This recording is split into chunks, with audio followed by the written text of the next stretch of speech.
Welcome, everyone. Thank you all for coming to Town Meeting 2019. First, I'd ask if you'd all stand and we'll do a Pledge of Allegiance. Start that way.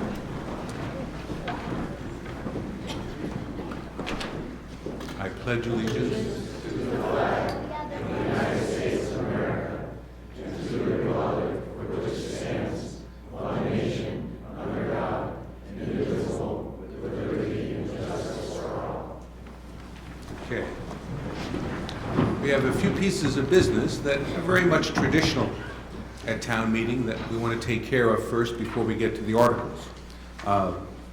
First, I want to very much thank the Masons who are in the back and call some attention to Vermont Coffee, who's donated coffee, and Mary Bingham, who's made the donuts back there. Thank you.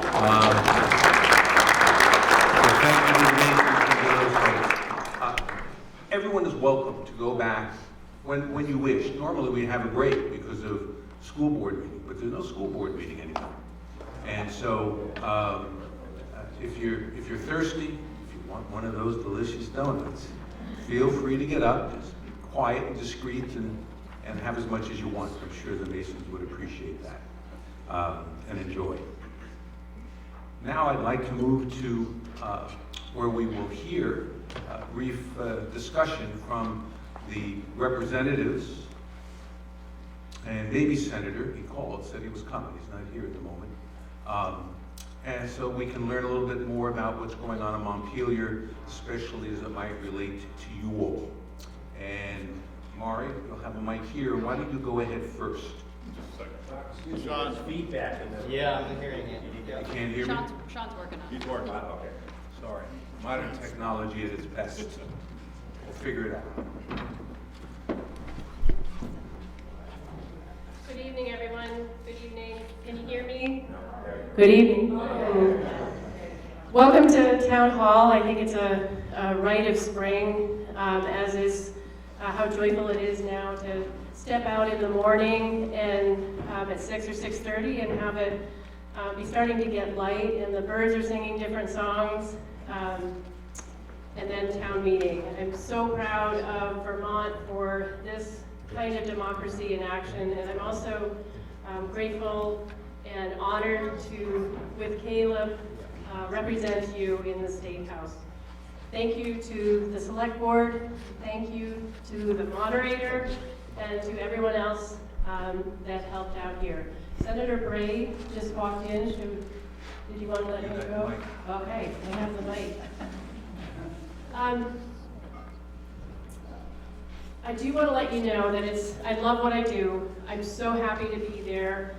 It's a lot of work, but I wouldn't have it any other way. The only issue I have is when I'm in my nursing work, I'm walking or running 12 and a half hours a day. In the State House, we do a lot of sitting, but it's really good work. I'm on the House Healthcare Committee, which was my first choice as a registered nurse, and we are doing a lot of work to try to stabilize the health insurance market, which is being destabilized by actions at the federal level.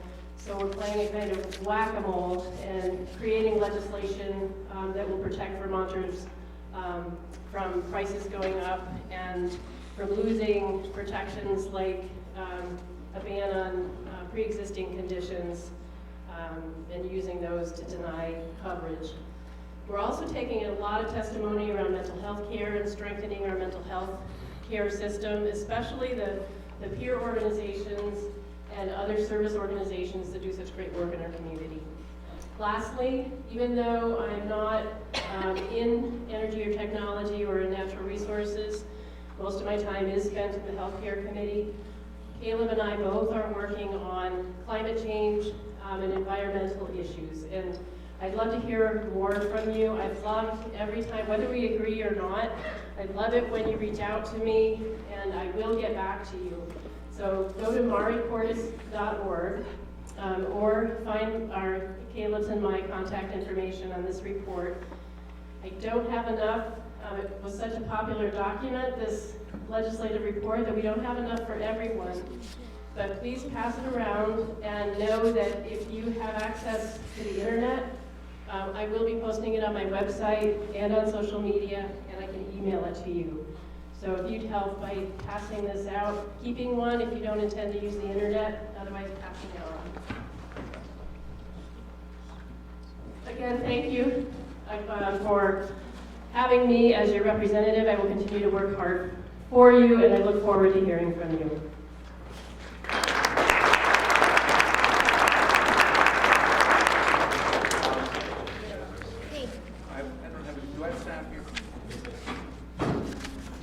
Better? Yes, thank you. Okay. Sure, Caleb. One thing, I forgot to do this, and I'm supposed to do this. No one has any objection for residents, people that don't live here in Bristol speaking to us, especially our state reps, do you? Good. That's official. Go ahead, Caleb. I'm glad to have that taken care of. Thanks for having me here at the Bristol Town Meeting.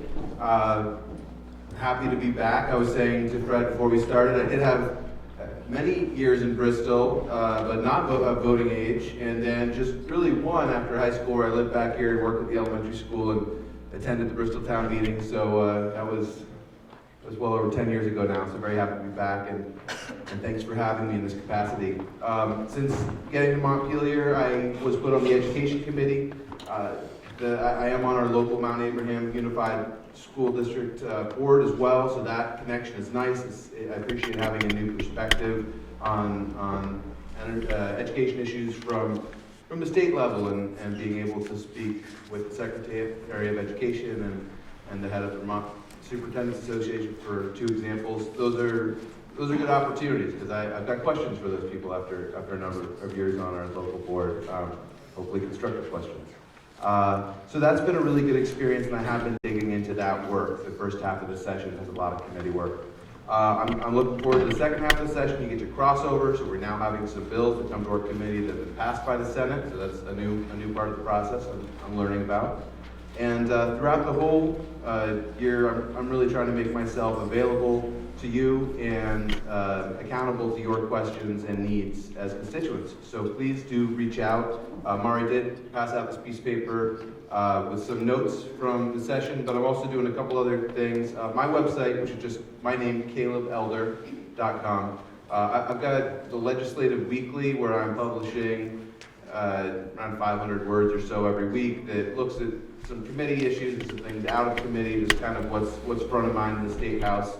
It's not an all-inclusive list, but sort of just a weekly check-in. So you can subscribe to that, get it emailed each week, or just see it on my website. And I also post it weekly to my representative site on Facebook. And then Mari and I have had a monthly meeting. We had one in Bristol. We had another one in Starksboro.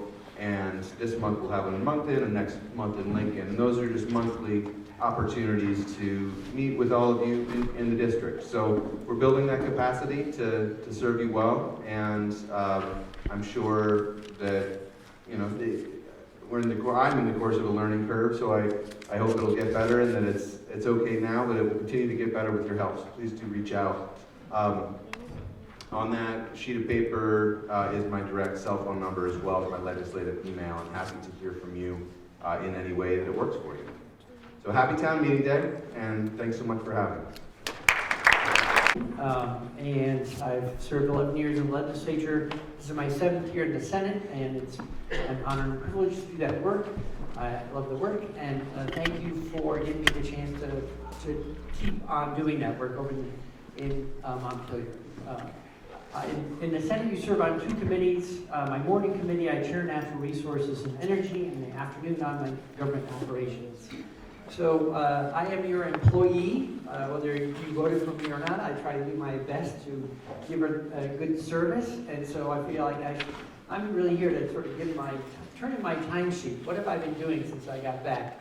By the members, I've either sponsored or co-sponsored 20 bills. 2 of those are already over to the House. Another 6 are up for action the week we get back. So we've been doing a lot of work getting ready, and now bills are starting to move through the process. So what kind of work am I focused on?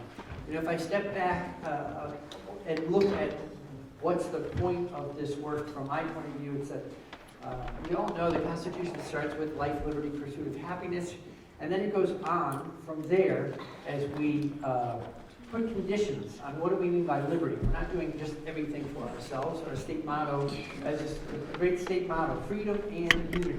What are all the unity things? Well, so we need roads, bridges, hospitals, schools, health, safety.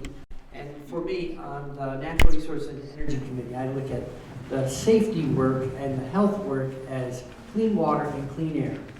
If we don't have those, then we can't, then all our health is in jeopardy.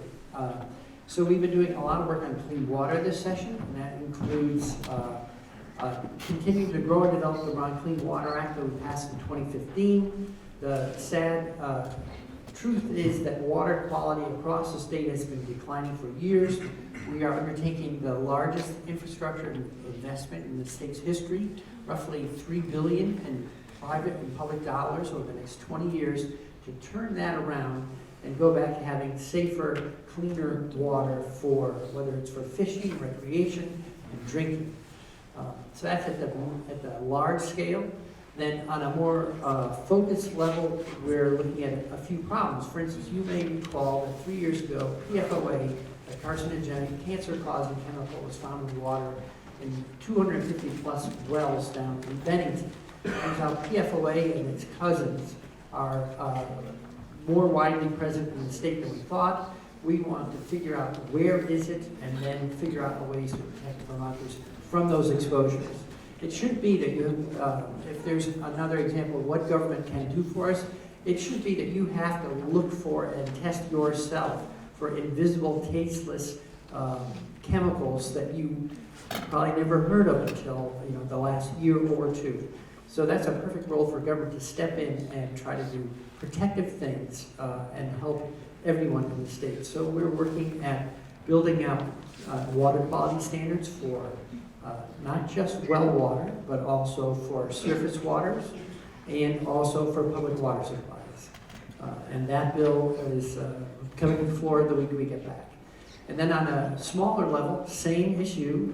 Turns out when we did a pilot study testing water quality in schools around the state, 15 last year, we found lead in all 15 schools, sometimes in a single tap, sometimes more broadly. Well, lead is a well-known neurotoxin, and it causes brain damage, to be direct about it, and it's permanent damage. So no one would ever want to put our children, faculty, staff in harm's way in school waters. We should count on that being clean water. So we pushed a bill through sort of really double time to do clean water testing every school around the state, and then the state will help local school systems take remedial steps to clean that water up. I'll stop there. I know I've been interrupting your town meeting, but for me, again, it's like things we can do for together that we can't do well for ourselves, and that includes a clean, healthy environment. And thank you for the opportunity to work on that.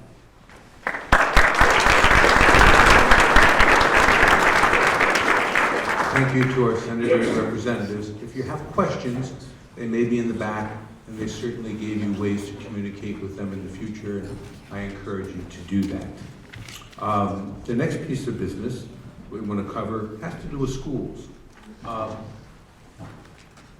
We've had a Bristol school meeting here, town meeting forever, and we don't anymore. We now have a district-wide Mount Abraham district, I think they call it. And the meeting, I think, was last week. In fact, I know it was last week. I thought, and school board members also thought, it might be good. Maybe this will be something we do indefinitely, certainly maybe for a little bit. We might hear from one of the Bristol elected school board members to the district just to give us a view from 30,000 feet concerning what's going on in Bristol Elementary, perhaps, or maybe a little information on the budget. I'm not sure what Krista will speak to. But I thought that might be a good thing for about 5-6 minutes to do as well before we get started on the agenda. I would encourage you next year to go to your school board meeting. As I understand it, 30 people went or something like that. to something that is millions and millions of dollars and impacts all our young people. So there won't be a school board meeting, a town meeting in any of the 5 towns anymore. It's going to be, I think, probably at Mount Abe, and it'll be one meeting, but it's certainly germane in terms of asking questions about your local schools and what's going on. So I hope next year there'll be more folks that might choose to go. Your 5 school board members are, just so that you know, Erin Lathrop, Liz Sayre, Allison Sturdivant, Kevin Hansen, and Kristen Siringo, and I believe it's Krista that's going to just speak briefly. Yes? Yes. Okay, give the microphone. Thank you. And our policies and joining up here for support. So thank you first to the moderator and to the select board for allowing us a chance to just take a few minutes at town meeting, since we haven't or we won't be having our annual school board meeting here with you tonight. First, we'd also like to say thank you to the community at large for their support over the past year and in many years past in support of our schools. Thank you from the board, the administrators, the staff, and the students. It is with this support that we feel we can work toward developing the future of education in our district. So we're really grateful for that. So as Mr. Baser mentioned, we had our annual meeting last Tuesday. For those that were not able to attend, we wanted to share a few highlights. And I'd also like to point out that in the annual report, that looks like this, there are some highlights specific to the Bristol Elementary School that our principal, Kevin Robinson, put together.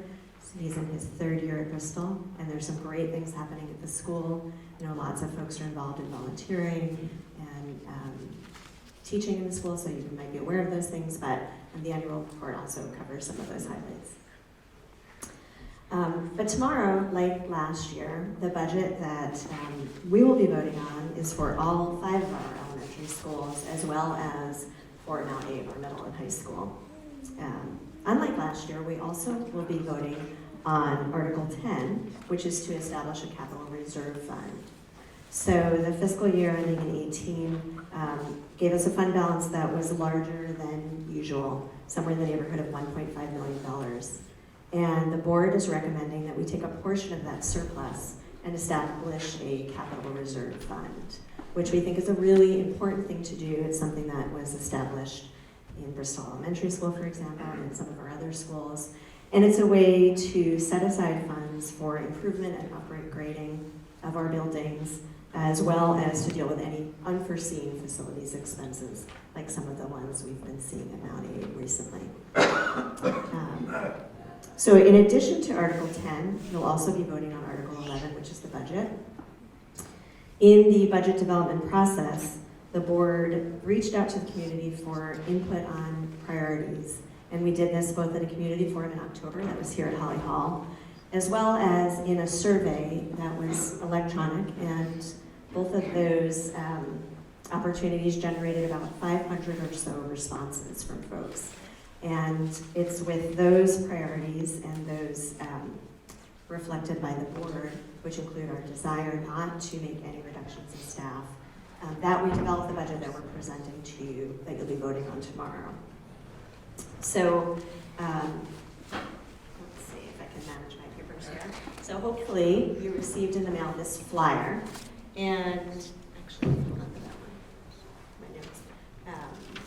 Okay, so on the flyer you'll see a little bit more of an explanation about Article 10, the Capital Improvement Fund, as well as Article 11, the budget. And the budget does show a 6.6% increase in spending, and that amounts to an 8.17% increase in spending per equalized pupil. And that is a significant increase. A lot of that is due to declining enrollment. Some of that is due to increases in healthcare costs.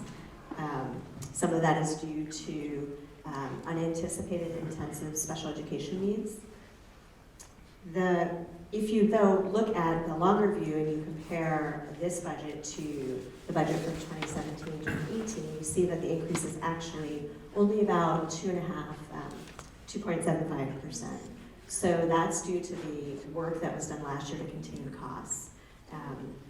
So if you look at the average of the past few years, the board and the administration has been doing a pretty good job of keeping costs contained and has about an average of 1.5% increase. The flyer shows you what that large number looks like for you personally, so you can see what that will look like in your property tax rates. And for a lot of folks, that number will be adjusted down because if you qualify for an income sensitivity adjustment, which I think impacts about 2/3 of all Vermonters, then you will see an even lower number than you see here.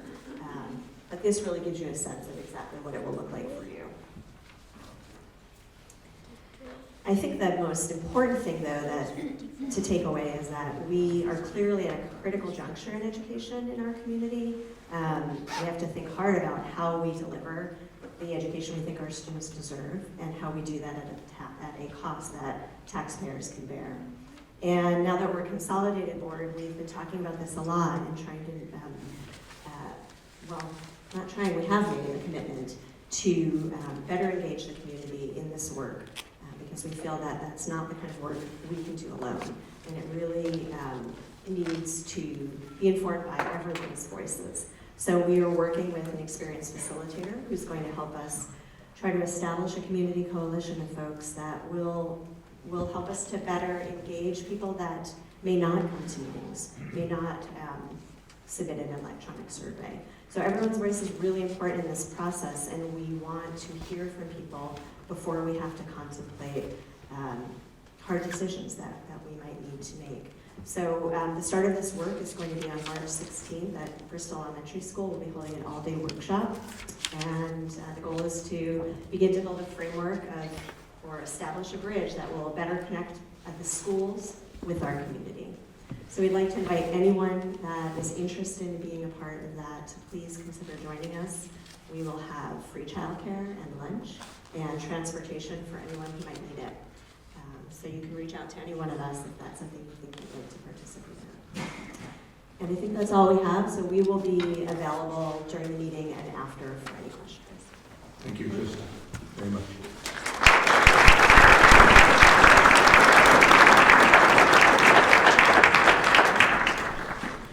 At this time, I'd like to call your attention to the fact that in the beginning of the annual report, we have a photograph of a character, Larry Guile. The select board dedicated this year's annual report to Larry. You know, Larry was a friend of mine, I'm sure a friend of many of yours in this room, and he made a lot of contributions to society and to the community. One thing, he served in Vietnam as a medic. Difficult job. I had a very good friend from my hometown who was a medic that was killed. It was dangerous work in Vietnam. On a lighter note, Larry was one of the co-creators of the outhouse race, which we all enjoy on the 4th of July before the parade. And he made many other contributions. The Guile family is sitting over on this side towards the front, and I know Donna, Larry's bride, would like to just speak a few words, and this is a good time to do it, Donna, at this juncture, okay?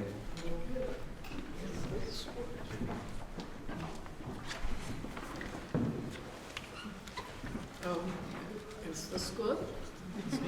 Can we just hear you? Can you hear? Go a little closer to it. Is that better? Okay. Yeah. I used to be able to monitor my kids quite a lot louder and effectively. I wanted to thank Mr. Moderator for allowing me time to speak, and to the town officers very much for this honor. Larry have been very humble, very proud. he would have been surprised. A lot of the things that he did in the community, he did involved his work, his job. He was a funeral director. He felt that, I think he was more of a calling to Larry than just a job. He liked to think he was Bristol's funeral director. The other things he did involved his feelings for the community. He loved Bristol. He loved its people, very hardworking people, its customs, history, lots of stories, its buildings. He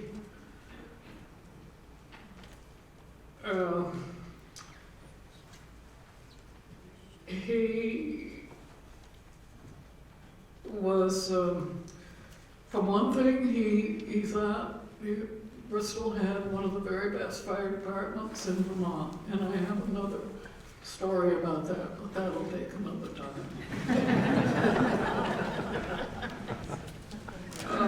He loved covers, staff, Drew,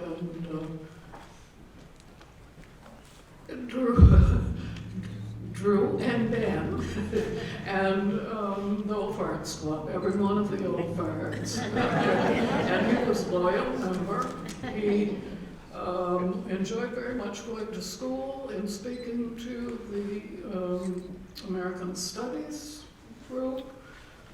Rick DeSorda and Melanie Stilts-Backus had 5 of them come for years and talk about their Vietnam experiences. He took a lot of pride in that, and I think they were all therapists for each other. He enjoyed that very much. Probably the thing that he had the most fun with was the annual great Bristol Outhouse race. He loved it. He was up far earlier than he should have.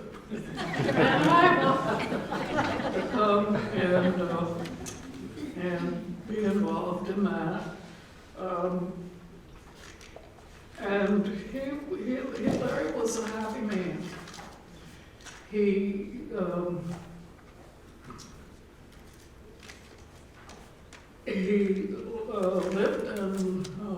lived and worked here in Bristol for 40 years. And I think a lot of his happiness was because he loved all of you. He thought a great deal of Bristol. So on behalf of our family, thank you again very much. We were really thrilled and very humble. And, thank you again, Mr. Moderator.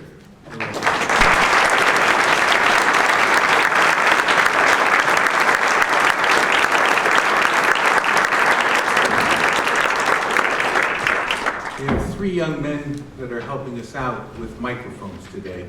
We've got Ross Carr, Ryan Lathrop, and Josh Sherman. When you rise to speak, please just wait a second. Someone will get you a mic so we can all hear. I think that's a good thing. And I wish you'd give these gentlemen a round of applause for donating.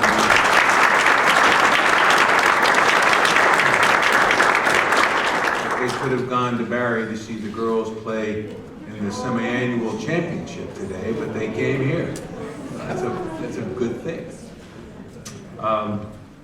My job as your moderator is to have an orderly and polite town meeting and keep discussions to the questions at hand. And for me to always joyfully remember it's not my will to be done, it's yours. There's a process that town meeting goes under, Robert's Rules of Order. State law trumps Robert's rules, but in most instances, it's Robert's rules. And I wanted to just go over just a few of the ones that we use most commonly, especially might be helpful to those of you that this is your first meeting or maybe just your second. My job is to preserve order, and the way we do that most effectively is to, when you have a question, a comment, you direct it at me, not at someone across the room or looking out to the assembly. All comments should be directed to the moderator. That keeps the peace always. And the last thing we want is not to have the peace. You also can raise a point of order. If you think I've conducted something incorrectly, you probably would be right, and I'll correct it. If I disagree, there's a process to go through to adjudicate that. But you can challenge me if you think I missed something. State law prohibits consideration of articles or subjects that aren't worded. So we have to stick to our knitting with the articles always, and subsequent amendments that might be made to those articles. We vote 3 different ways. The most common is voice vote. Usually that's all that's necessary. However, one of you or myself can call for a division of the House, as long as 2/3 of the folks thinks that should be done. Then we'll have a stand count so that if it's a close vote, we can make sure what the right decision is on that. And you can also call for a paper ballot. 7 voters can do that, and that's a secret ballot. And Board of Civil Authority members would come up and help with that. Not used often, but it's something that you can do if you wish. I always let the maker of a motion speak first if they wish. Someone who speaks on an issue can speak twice. And the second time, I'll allow them to speak after everyone in the assembly that wants to speak to the article speaks. So we give everyone a chance. I think that's good stuff. No personal attacks. An article may have only one amendment, and an amendment may only have one amendment, certainly at a time. That's where it gets confusing sometimes for the moderator with those amendments. And someone can stop debate by calling the question. I have to recognize you. You can't just shout out and do it. You have to be recognized. And as long as 2/3 of you think that's a good idea, we'll go to a vote. And there will be no more debate if calling the question is passed. Once again, I just request very much that you address everything to me. I think that'll make things go smoothly.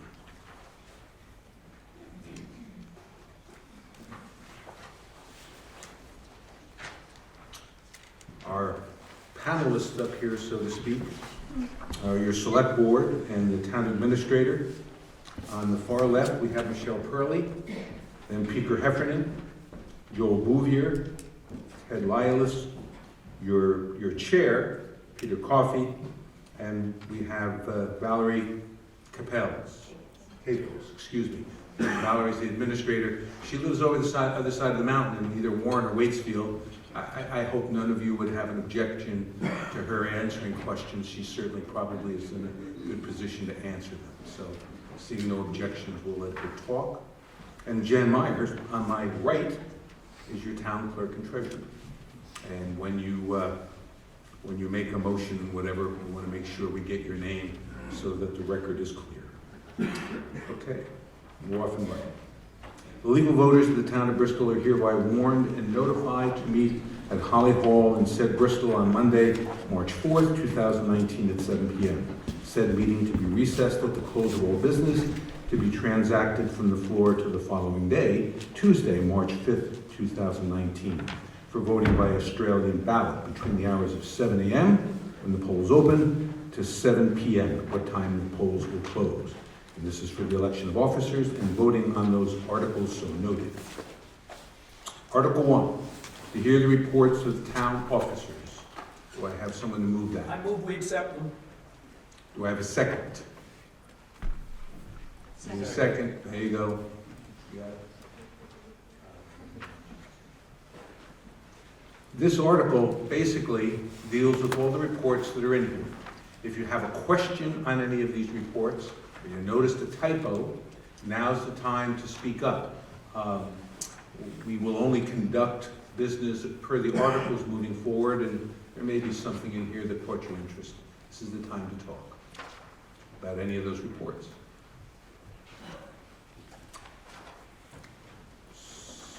Do we, Ken, yes? Did you want to speak? Seconded, by the way. Here, microphone.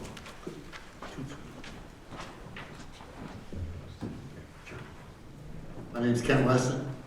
If you go to page 7, I noticed that in the list of volunteer organizations in town that are always looking for new members, for some reason the Bristol band was left out.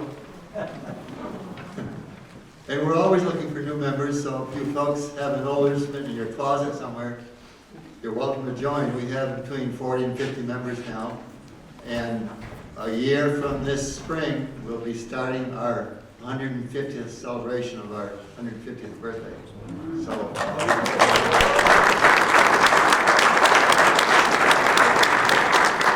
I just wanted to make sure that we were recognized somewhere in the book. Cool. Anyone else have a, yes? Thank you. I have a few notes, and I have a copy of the notes to give to the select board also. 10 minutes is the maximum amount of time.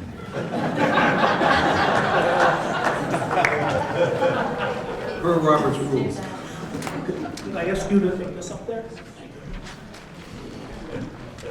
Well, I don't intend to take all 10 minutes. In fact, I've pruned this very carefully.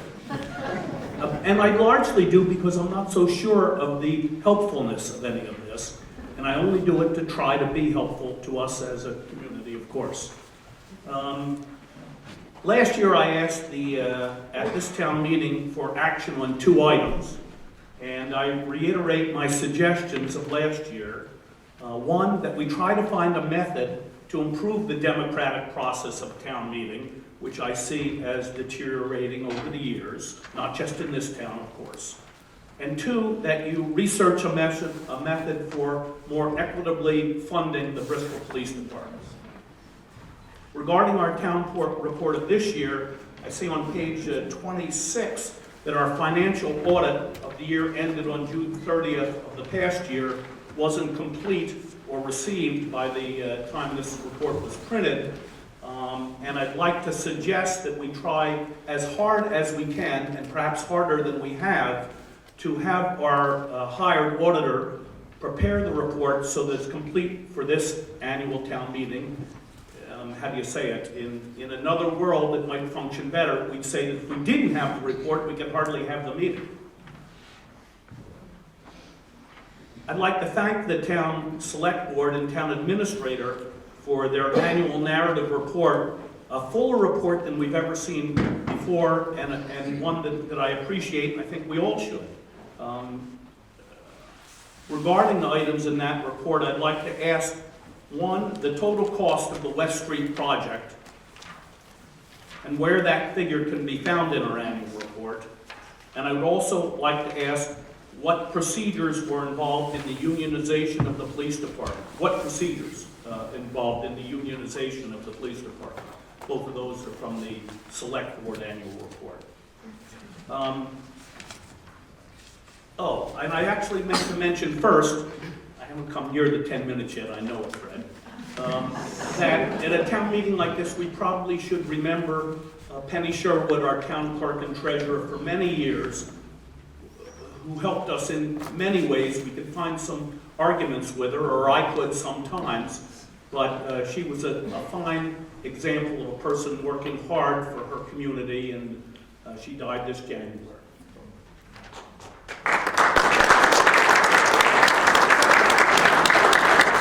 I wouldn't be surprised if others mentioned this later or had a way to say this. Maybe the select board did too, I don't know. So I wish to, let's see. And I forgot to write on the typed notes, but I've tried to put an asterisk in there for you as a select board. I note that the revolving loan fund, on page 72, has provided a good narrative report, and I appreciate that. But I'd like to see the report even fuller. I believe I've mentioned this in the past also, as I believe that an accounting of the funds used by user should be in the report. Typically, we say that that's we like to keep it private. I think that's not the correct answer for the use of public funds, and I encourage us to put that in the future.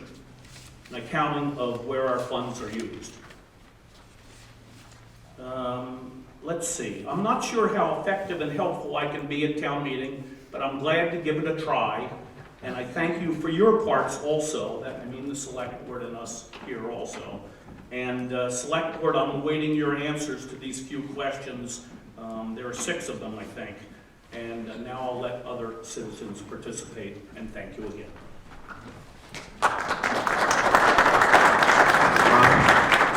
Did you want those answers now if they had them, or would you prefer just to have them post? Well, I think the question is more for the select board than me, but a full discussion would be nice if we think we can spare the time. I can quickly, final cost of the West Street project, not there yet. Is it on? That one has a switch to it. It's up on. Yeah. Yep. Okay, are we good now? Bring it closer, Pete. Here's pretty close. How's this? Okay, the final cost of the West Street project was $897,812. As far as the police unit is concerned, we had a request from the police department to do that, and we found out that we had no choice but to allow them to move forward with that. And Valerie and Ted, as our select board representative, have been working with the union to get all that contract squared away, and that's still in process. And the revolving loan fund, if you go into probably once every 3 months, the select board gets that in our packet, and all that information is available online. Valerie puts that online for the public to see, so that those numbers that you're looking for and who the people are all on there. Just to follow up, so I suggest that be published in the annual report, is what I'm saying. Okay, yeah, understood. I only had 3 questions. You said you had 6, so Some of them are comments about the democratic process. yeah. So that's I found the others only to be comments instead of questions. Let's call it good enough for now. Okay. Thank you very much. Okay. Any other thing on Article 1? Any other talk, discussion? Seeing none, all those, was there somebody who, yes? Okay. Please give me my- Hi, John Mears. I can just use this one if it's okay. Just to reiterate a question that Bob started with, it's time that the community had a conversation about how we pay for the police district or the police function in town. Right now, as a member of the police district, anybody else who is, we pay the budget for the police. But as towns taxpayers, we also pay to take the police out of the district to do other duties. So we're paying both ways. And my understanding is under the mutual aid agreement that all surrounding the state police and the other the police forces in the county and the region have, if there's a call, say, somewhere outside the district to the state police, by prior agreement of mutual aid, probably our officers, unless they're engaged otherwise, are going to go too, even if it's outside the district. So the question is, for a long time, those of us who are in the district pay the full weight of the police budget. And the obvious conversation that we have to have as a town is that equitable? And why are we paying those of us in the district to have a police district and then paying our police to patrol outside the district and do other functions outside the district also?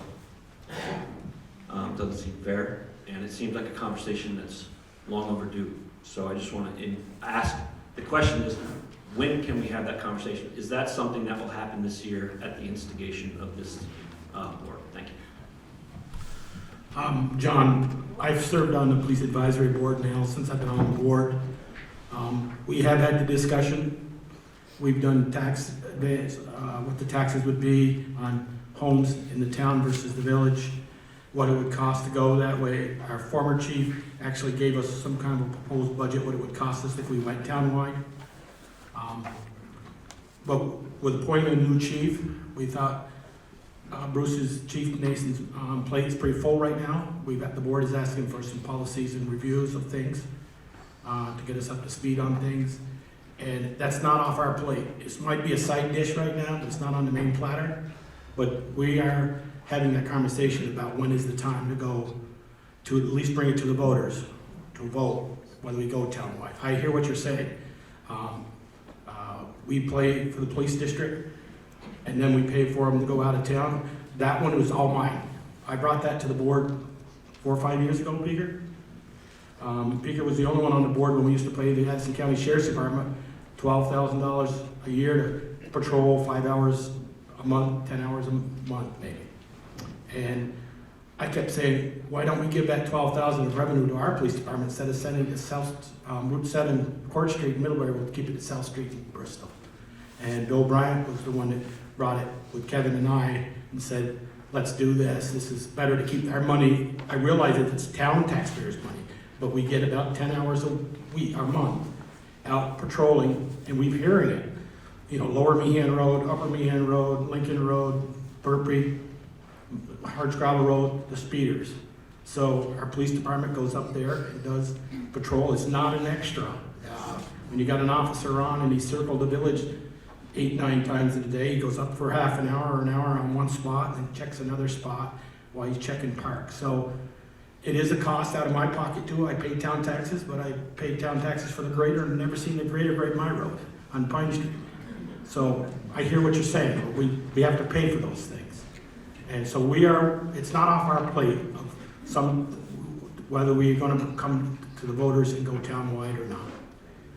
Could one of you explain what the process would be so people might know if you were even to entertain this? What would be the legal process in order to have an expanded district, a townwide district or something?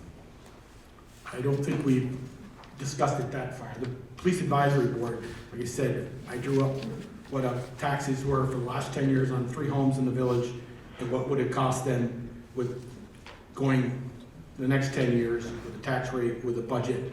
And I've presented it to the board, and as of now, we're sitting on it until our chief, he's been 6 months as chief and he's got a lot on his plate. I think, and Valerie, I think, kind of confirmed it, it would be a town meeting article. Yes, it would, The definitely. town- It's not something The town would shove down your vote throat. on an article. It could be warned such as it being an Australian ballot, or it could be at this meeting sometime in the future. And there are multiple ways for that to happen, as I'm sure many. It could be a petition.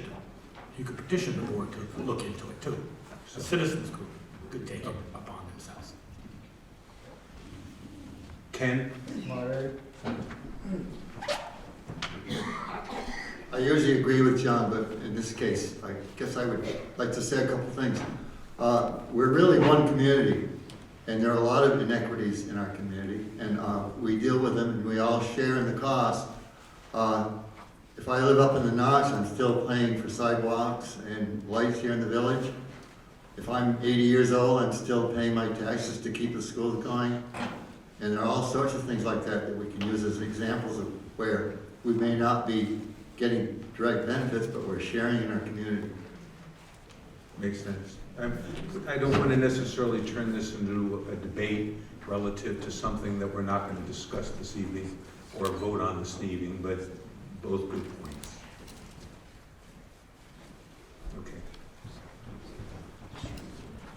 Yeah, I would point out that I'm not advocating a particular position. I'm advocating to have the conversation. What are all the options? Do we need a police force? How big a police force? Should it be town-wide? How does it get paid for? I think there's a lot of questions about that, and that we should have as a community. And there might be several options that we could consider that might be attractive, one or another. I'm not advocating a particular one because I don't know what they are. We just haven't had the conversation led by the select board. And for many years, some of us have been asking for that. Anyone else? Now seeing no hands. All those in favor of Article 1 to hear the reports of the town officers, please say aye. Aye. Those opposed, nay. The ayes appear to have it. The ayes have it. Article 1's passed. Article 2, to elect town officers by Australian ballot. Of course, that happens tomorrow between 7 and 7. Candidates that run are permitted to say a few words, not politic, but maybe just a little introduction if they wish. They're not required to. Please identify yourself. Hello. Short words. My name is Ian Alvinson. I'm running for Bristol Select Board for a 3-year term. There's been a lot of stuff on Front Porch Forum about me, so I won't be able to talk about too much about myself. I'm a director of Bristol Core, have been for 3.5 years. I've lived here for 12 years with my wife. I have a 2-year-old son. I serve as the chair of the Energy Committee. I'm also on... Point of order, this isn't a campaign time. The Robert's Rules permits people that are running for office to take a brief moment to speak about their effort. There's a fine line between whether it's a campaign and listing items and perhaps having people speak a little bit about themselves, and I guess it's a judgment call. I would ask that anyone who wants to speak to this would try to limit it as much as possible to just a little bit about themselves rather than going on about a lengthy campaign process. This hasn't been done before, but I learned, not too much, we did it I think a few years ago. I learned about this at the seminar that I go to that the leagues and cities and towns put on. It's come up a few times. And it is permissible under Robert's rules and town meeting rules to have a little discussion, even though it's an Australian ballot thing, and not discussion, comment, but everyone has more or less been guided to have it be brief and to the point. So Ian, if you could do that, I would appreciate it. Sure. I'll stop talking about myself, and I'd like to thank all the volunteers on the boards and committees and commissions for the town. I'd also like to thank the town administrators, Jen, Sharon, and Valerie. And I'd also like to thank the select board for the work they've done last year. I've attended almost every meeting, and I know it's a long, hard job to do. And I'd like to thank you for the work that you've put in. It's very much appreciated. Okay, thank you. Anyone else? Identify.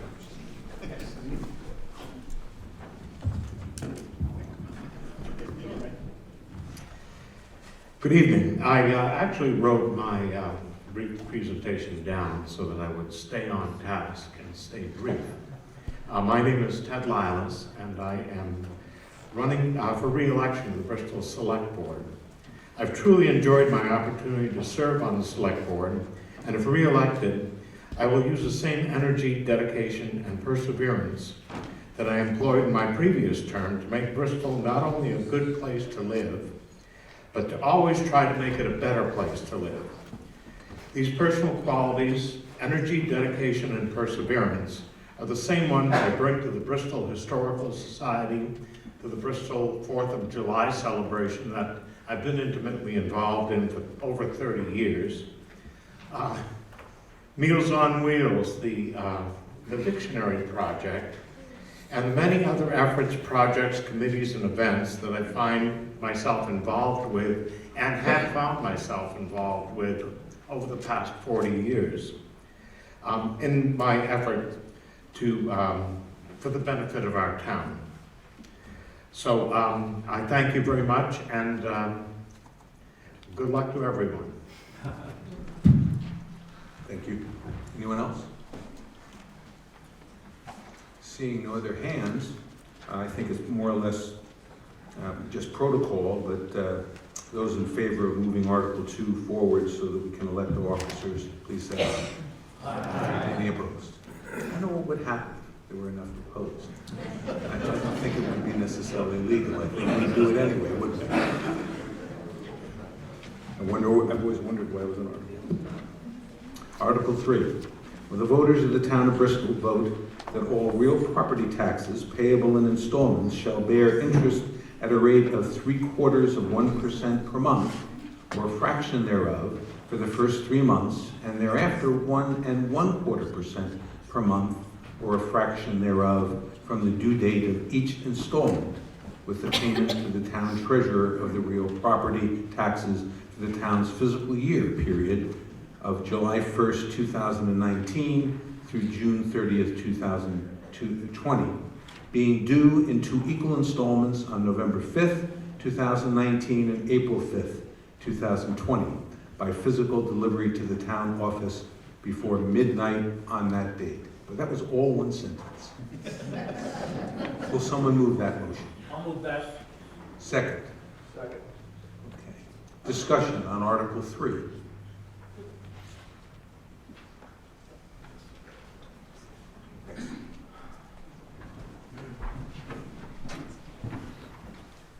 Fred, I'm Chuck Richardson, I live on Elm Street. You'll have to excuse me, Fred, I never went to college, but these sentences that many syllables long really confuse me.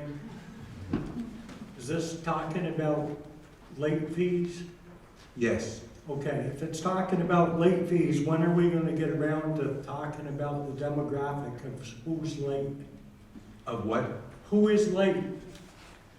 I'm concerned that there's a lot of older people in town. I know what my tax bill is this year, and it's twice what my mortgage payment is, which is ridiculous. On page 25 of the report, there is a list, not of people, but of the addresses of folks. I saw that, yeah. Does anybody have any kind of idea about the condition of who's late and what the reasons might be? Is it that they don't care? Is it older people on Social Security? Not speaking for myself, of course, but I'm concerned. I know several people that I do odds and ends for around town that are having a hard time staying in their homes. And I think it's time that we started looking at what's happening with some of these older people if they get behind on their taxes. Okay, I I think, I may be out of order, Fred, I'm sorry. I think it's germane to the article here. Jen is our delinquent tax collector, so I think she'll do her best to give you a sense for your question. Thank you.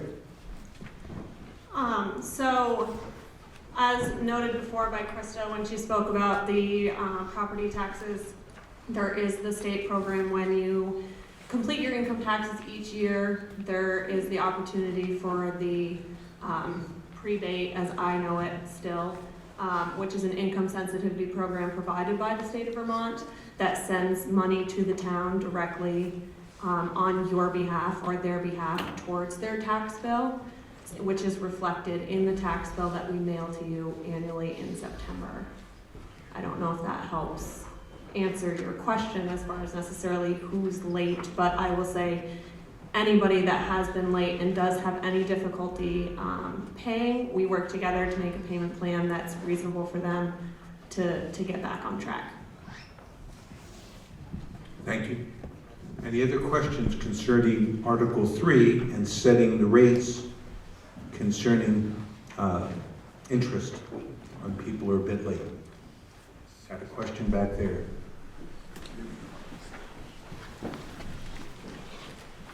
Please identify yourself. My name is Patty Heatherly. I'm wondering if it works. Does having a penalty fee work? Do you understand what my question means? Yes. Okay, thank you.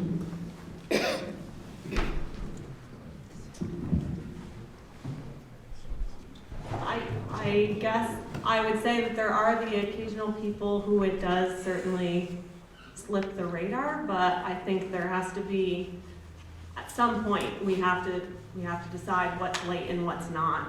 I don't think we could just let this continue to roll because there would be no incentive to pay your tax on time.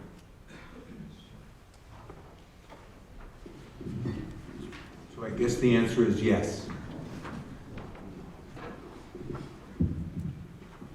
Yes. Yeah, anyone else? Peter? Yeah, okay, back there. Peter Ryan, I just want to remind you that your big tax bill, this town tax bill is a small portion. It's your education tax that is very large.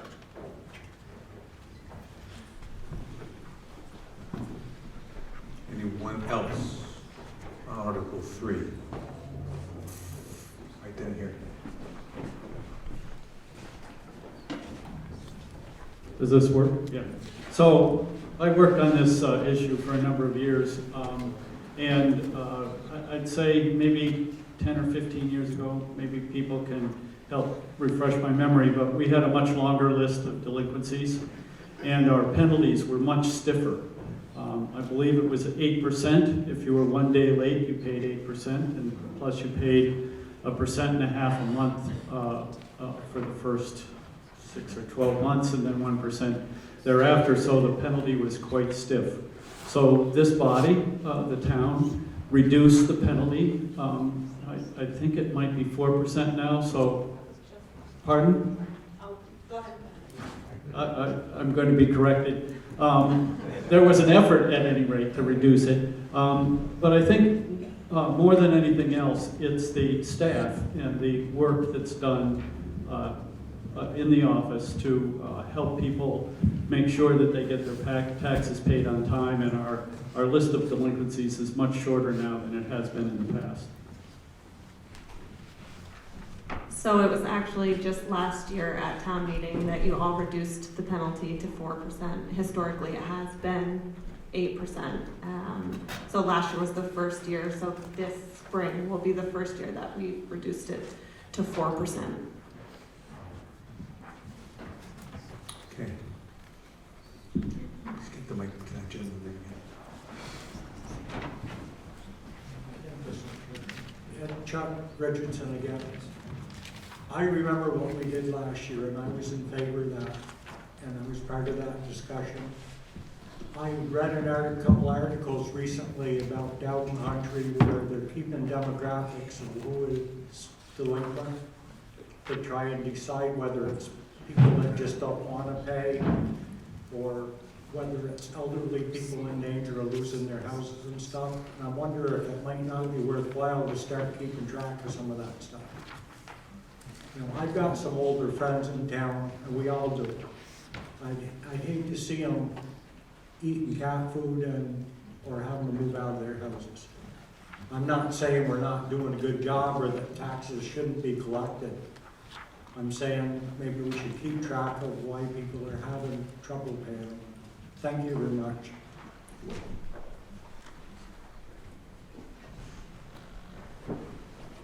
Okay, seeing no other hands on Article 3.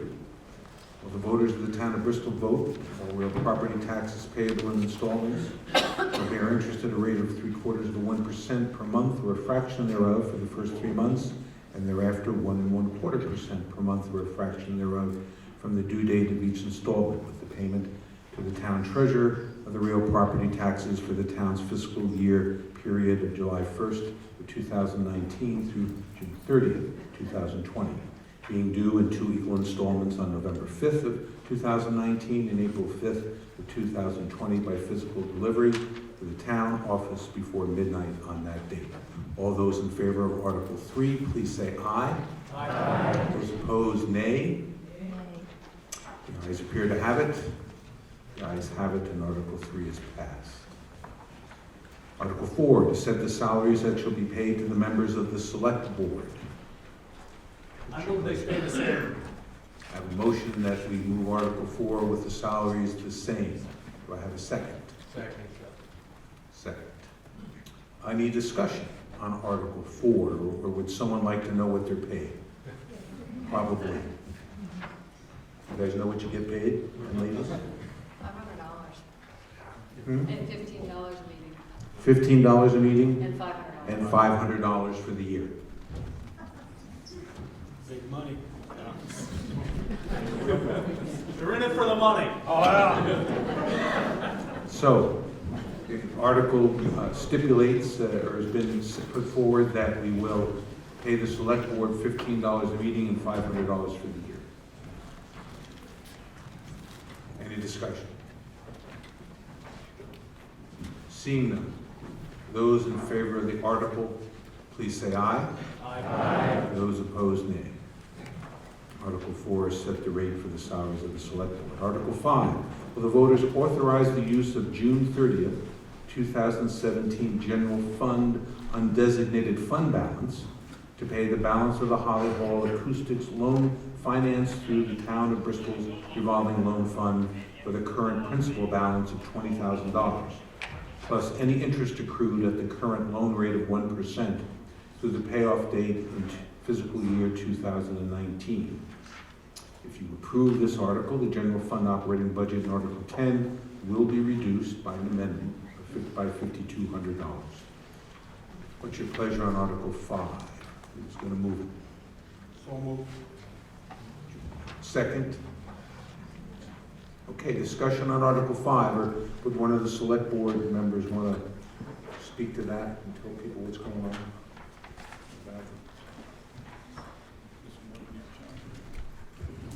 There we go. Is that working now? Sounds like it. So with the undesignated fund balances, the surplus money that we've had over past years, and this is only for the 2017 fiscal year. So we're proposing to pay off the loan that the town borrowed from itself through the revolving loan fund to pay for the acoustics in this building, like this microphone. And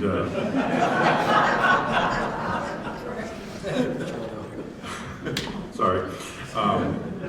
And thus, it will lower the general budget because then that loan will be paid off. So we're going to pay off the loan with surplus dollars, basically. Any questions? Seeing none, all those in favor of authorizing the use of June 30, 2017 general fund undesignated fund balance to pay the balance of the Holly Hall Acoustics Fund financed through the town of Bristol's revolving loan fund with a current principal balance of $20,000 plus any interest accrued at the current loan rate of 1% through the payoff date fiscal year 2019. If approved, the general fund operating budget in Article 10 would be reduced by $5,200. All those in favor of Article 5, please say aye. Aye. Those opposed, nay. Ayes appear to have it. The ayes have it. Article 5 is passed. Article 6, will the voters authorize the use of June 30, 2017 general fund undesignated fund balance to pay the balance of the Holly Hall remodel loan finance, to pay the balance of the Holly Hall remodel loan financed with People's United Bank with a current principal balance of $30,000 plus any interest accrued at the current loan rate of 1.7% through the payoff date in fiscal year 2019. If approved, the general fund operating budget in Article 10 will be reduced by $10,510. Someone move the article. I'll move that.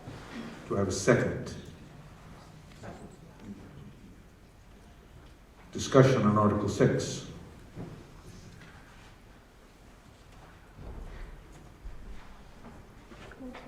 Could we have a brief answer as to why we had so much extra fund balance at the end of the year? A good share of it was, that was the year that our town administrator left and we were without an administrator, or had an interim for a short time, so we didn't have all of the benefits that we had to pay. Yep, thank you. Good. Any other questions on Article 6? Again, we're using surplus dollars to pay off other dollars. Seeing none, will the voters authorize the use of June 30, 2017 general fund undesignated fund balance to pay the balance of the Holly Hall remodel loan finance with People's United Bank with a current principal balance of $30,000 plus any interest accrued in the current loan rate of 1.7% through the payoff date into fiscal year 2019. If approved, the general fund operating budget in Article 10 would be reduced by $10,510. All those in favor of Article 6, please say aye. Aye. Those opposed, nay. The ayes have it, and you approved Article 6. Article 7, will the voters authorize a transfer of $50,000 of the June 30, 2017 general fund undesignated fund balance to the capital building fund?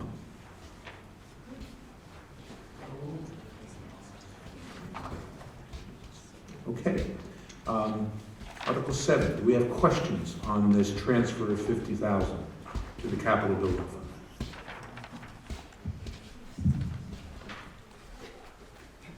Steve. Go ahead. Steve Leopold, do we have Wait a any minute, idea? Steve. Steve Leopold, do we have any idea what this $50,000 will go towards? Any issues that we have with buildings, for example, we know we have a serious problem with one of our public works buildings where the floor is collapsing, we've got water running inside of it, and even have ice in there at times. So it's going to take a good deal of engineering to figure out what the problem is, and a total unknown how much it'll cost to repair that. And we also, Houghton Hall is in need of painting. It's in its 12th year, but it's a 5-year paint job. And there's also some rotting in some windowsills and stuff that need to be taken care of. So it'll be a lot more money than this. Any other questions? In the back, please. Get the mic today.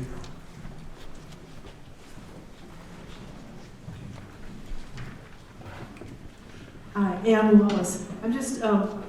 I'm just wondering if these general fund, undesignated fund suggestions of how we spend the money, is this going to take care of the undesignated funds from that year? No, we're required to keep at least 5% by statute. And I believe somewhere in the neighborhood of between 80 and 100,000 we're going to have still in it. It's an emergency fund. Any other questions? Right there, Ken? Just a point of clarification, I guess. I thought originally when we started our capital fund plan, that the statutes allowed us to start a plan only if we had a plan. And it sounds like some of this money is now being used for something that comes up instantaneously, and I'm not clear in my mind as to whether we can really do that or not.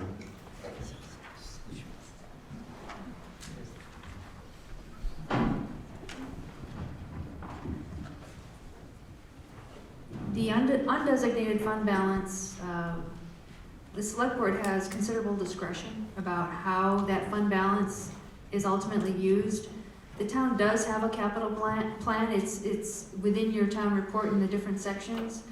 It's in the process of being updated, and the select board has identified the public works facility as an area that needs a lot of attention that had not been recognized previously. And the Houghton Hall paint job is also something that had been recognized that is needed, and it has been planned.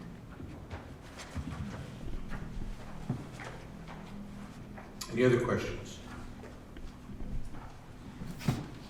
Just for information, the capital plans are found on page 28 and 29.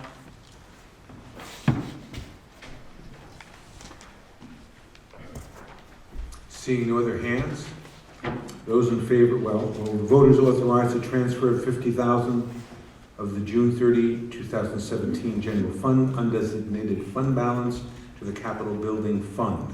Those in favor of Article 7, please say aye. Aye. Those opposed, nay. The ayes appear to have it. The ayes have it. Article 7 is passed.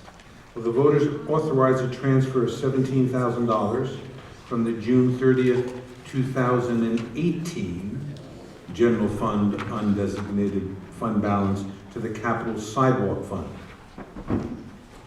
Someone will move this. Okay. Second.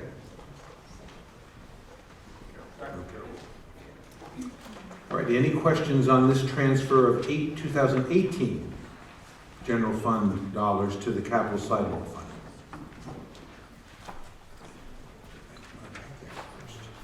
There you go. You guys got Mike and Bob.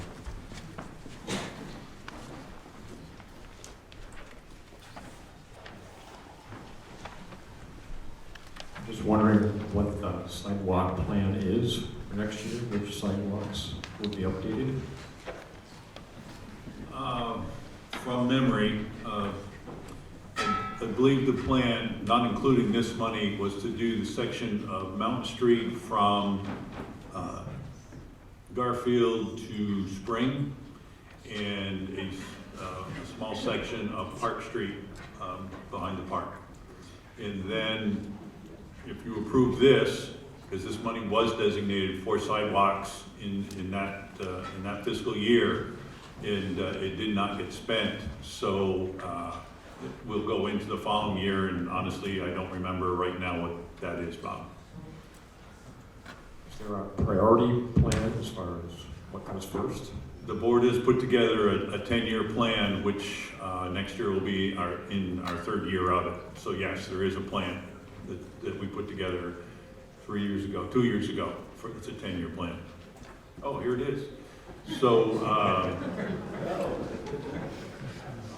so the next one is East Street on the north side, 600 feet of East Street on the north side. If you ever walk that, it's in very bad shape, as most of them are. Is this information available online? No. It will be. Okay, so the schedule, I guess, will be online in the near future. Any other questions? Oh, yes, Kristen. It's more of a comment, is that so? Yeah. You get it.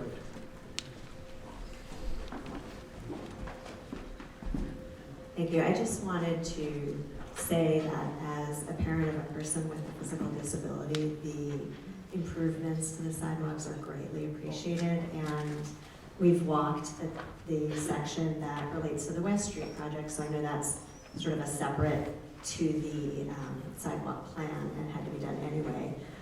But that particular stretch is the perfect width and smooth and easy to navigate, so I'm hopeful that future improvements will consider folks with mobility issues and the people that might want to walk with them as we keep chipping away at the sadly deteriorating sidewalks in town.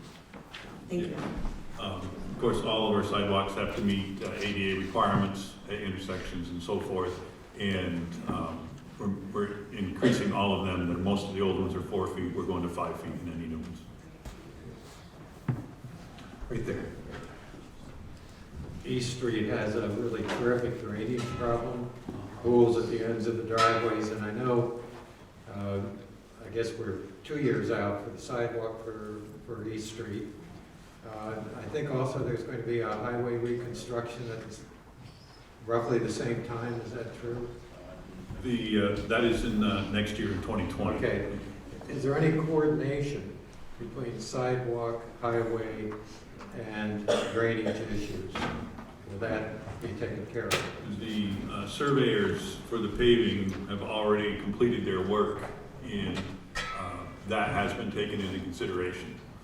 And it's certainly, but if you approve this, then East Street, or at least 600 feet of it, I don't think that'll do all of it, from the new part that started on the east end and came this way, will be done this summer.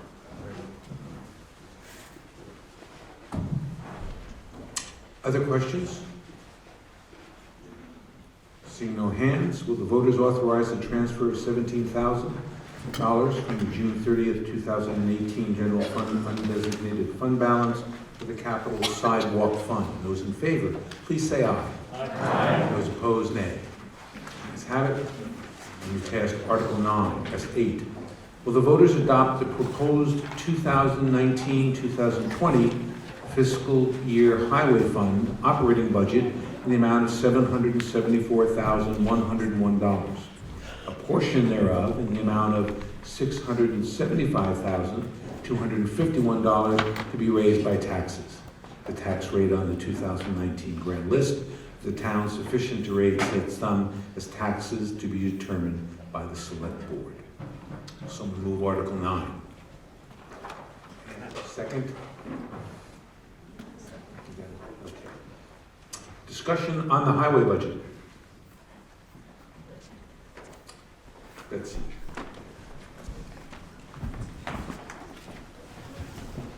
Okay. Well, I'm interested in the budget listing for paving, which is 0. I don't. Where are you, Betsy? This is well, it's called maintenance. Do you have a page number there anywhere?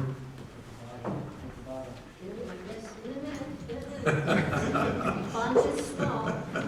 Page 19. Okay, yes, 19. Yeah, 19. Page 19. Yeah. So your question is? Wait a minute. Where is the figure for actual paving? There's a repaving. You see, that's like item number 6 in that on that page. After the salt and the chloride, and it says repaving, and the proposed is 0. And since there is about a 4-foot by 5-foot, looks like going into a sinkhole opposite living well, it just bumped my car today, which it didn't do yesterday, so it's going down, and I'm interested whether you have any paving. Okay. Actually, a few years ago, ma'am, we took paving out of the highway budget and made its own capital paving budget. And if you look on Article 12 coming up, we've raised that from 100,000 to 125,000 this year, so there'll be 120. So the problem was, if it was in the regular budget and we didn't spend it by June 30th at Pikes or some of the paving companies, there's only 2 or 3 in the state of Vermont, couldn't get here by June 30th. You couldn't do it in August and take care of it the year before. It's money. You had to basically give it back, or use it as an undesignated fund balance. So that's why the select board 2 years ago started a capital paving budget. So paving money goes into that, and we can use it. We'll use a bunch of it before June 30th, and then we can use some more, because we already got money for paving for this up till June 30th. Then the new year will start, and we can use some of this. So. And on page 29, I think there's some more information on the capital paving budget.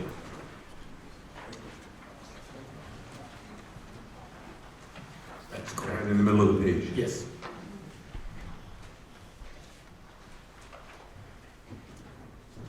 Any other questions on, yes, Steve? Let him get the mic to you, Steve. I'm on East Street too, and I know that the town has come and cold patched a couple of spots in front of my house. How does the cold patch hold up as compared to the paving that we are looking forward to further down the road? Poor to terrible. If you really want the honest answer, poor to terrible. You know, cold patch will go until the water gets underneath it, then it freezes overnight, it pops it out, and, you know, that creates another pothole. As Peter said, that is on the states when they paved all of 116 from Starksboro to East Middlebury, and they kept the Jens, Bristol, and Middlebury's downtown areas do it as one project in 2020. So I do plan on grinding that and repaving from Lord's Prairie Rock to the top of Stony in 2020. 2020. We got another year to live with it. So, yes. In the back. There you go. Mike's coming to you. Please identify yourself. Hi, my wife and I live on Upper Bean Road, which is really steep. Could you tell us who you are? Oh, Bill Brown, sorry. Thank you. And I really appreciate the road crew. They're out there at 5:30 in the morning, and if you're ever on Upper Bean Road and it's snowing, it would give an Olympic downhill racer a good go. Thank you, sir. Just as I'm going to embarrass him, our new road crew chief, Eric Coda, is sitting up in the balcony. Why don't you wave to everyone? Because I think he does do a good job. Peter always sat up there too. I don't know why you guys like it up there. Stay out of the fray, maybe. Any other questions? Right there. Thank you. On the highway fund budget, page 19, I think it is, this is the second year that we budgeted for permits, and I'd like to know what that goes for.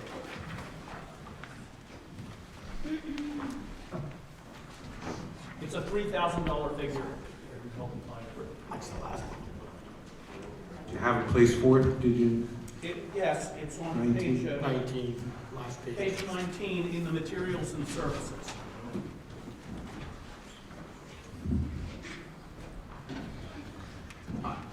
I'm not sure, Bob, but maybe Eric can correct me on this. Now with the new stormwater fees and stormwater runoff, if we ditch a road at the Lower Notch Road or any of them, and we have to get a permit and pay the A&R fee. I believe that's in the permitting. Is it at Eric? I knew it. Valerie can answer that better than me. Yes, that'll be an annual fee that's established by the state of Vermont for the municipal roads general permit, and all municipalities need to pay this fee every year. And there are a number of other provisions that go along with this requirement, including additional expenses to meet the requirements of the law. Okay. Any other questions concerning the highway budget? Seeing none, will the voters adopt the proposed 2019-20 fiscal year highway fund operating budget in the amount of $774,101, a portion thereof in the amount of $675,251 be raised by taxes? The tax rate on the 2019 grant list of the town sufficient to raise said sum, as taxes will be determined by the select board. Those in favor of Article 9, please say aye. Aye. Those opposed, nay. Ayes appear to have it. Ayes have it. Article 9 is passed. Just a reminder about refreshments out back, in case any of you are hungry or thirsty. I can smell the coffee up here. Will the voters adopt the proposed 2019-20 fiscal year general fund operating budget in the amount of $911,426, a portion thereof in the amount of $727,426 to be raised by taxes? The tax rate on the 2019 grant list of the town sufficient to raise said sum, as taxes to be determined by the select board. Who will move this article?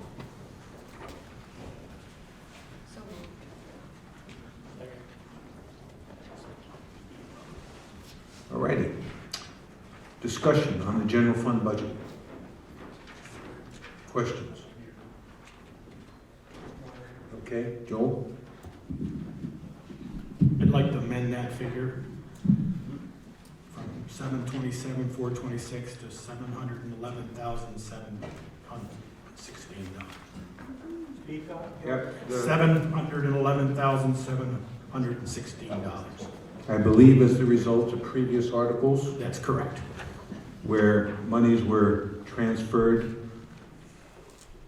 the select board would like to lower the amount that is to be raised in taxes and replace the $727,426 figure with a $716,000? 711,716. That is a motion to amend the article, yes? Did that include the expense figure? That included Articles 5 and 6. 5,200 and 10,510 is 15,710. So the operating budget stays the same, but what we're raising in taxes goes down? That's correct.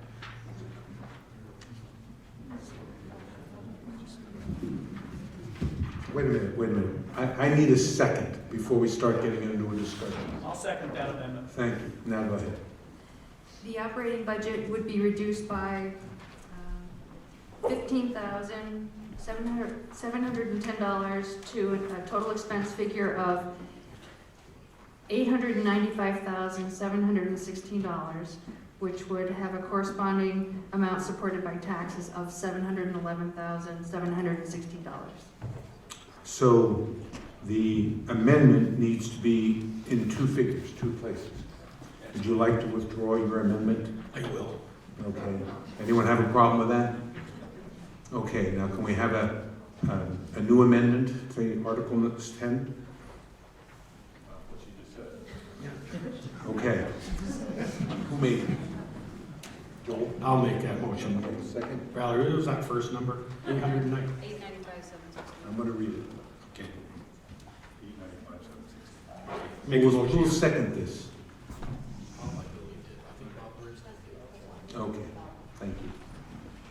So, Article 10 has been amended to say the voters will adopt the proposed 2019-2020 fiscal year general fund operating budget in the amount of $895,716, a portion thereof in the amount of $711,716 to be raised by taxes. The tax rate on the 19 grand list of the town sufficient to raise said sum is to be determined by the select board. Okay, any discussion on the general fund budget as amended?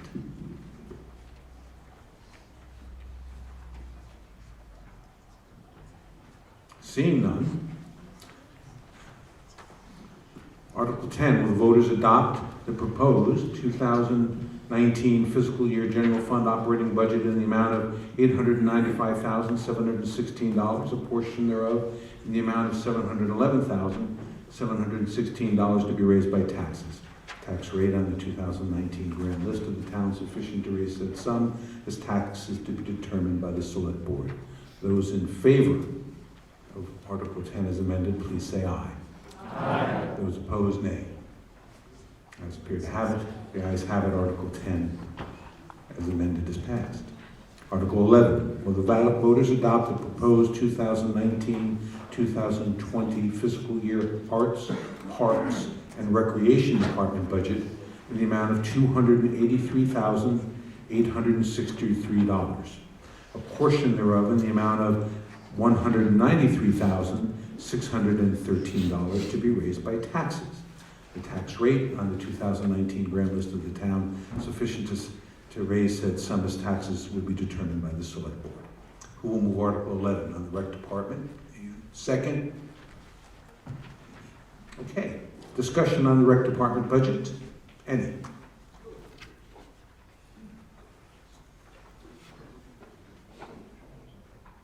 Okay. Easy. Your rec department budget looks satisfactory to most folks. So, with seeing no hands, will the voters adopt this budget for the Arts, Parks, and Recreation Department in the amount of $283,863, a portion thereof in the amount of $193,613 to be raised by taxes. The tax rate of 2019 grand list of the town sufficient to raise said sum as taxes to be determined by the select board. Those in favor of Article 11, please say aye. Aye. Those opposed, nay. Article 11 has passed. Okay. Article 12, will the voters appropriate the following sums to be placed in various town reserve fund accounts as noted? Capital Building Fund, $30,000. Capital Fire Equipment Fund, $25,000. Capital Fire Vehicle Fund, $100,000. Capital Highway Equipment Fund, $110,000. Capital Road Fund / Construction, $40,000. Capital Road Fund Paving, $125,000. Capital Sidewalk Fund, $35,000. Conservation Fund, $10,000. Reappraisal Fund, $5,000. Technology Fund, $10,000. Our total is $490,000 to go into the town reserve fund. What's your pleasure on Article 12? Do I have someone move it? A second? Okay. Discussion on Article 12. Any questions? Yes. Right there. Ann Wallace, I would just love to hear the select board talk about this, explain it to us. I'm ignorant.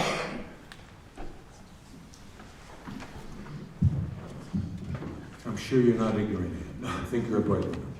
The purpose of these funds are so that we can continue to be very consistent with the amount of money, so hopefully we don't have to bond in the future. So whichever one of these you want to pick, I'll take the Capital Fire Vehicle Fund. The chief has put together a long-term plan on replacement of our vehicles, and they are just becoming more and more expensive. Virgin just bought a brand new engine. It costs almost $600,000. So those types of things. So hopefully we'll never have to bond for another fire truck. The money will be there as we continue to do this and put it through in the plan. So that's the same for all of these other things. As Ken mentioned earlier, we have to have a plan for these, and there are. Here's where I'm ignorant. Is this money coming out, this is on top of the general fund budget? That is correct. Thank you. Okay, great.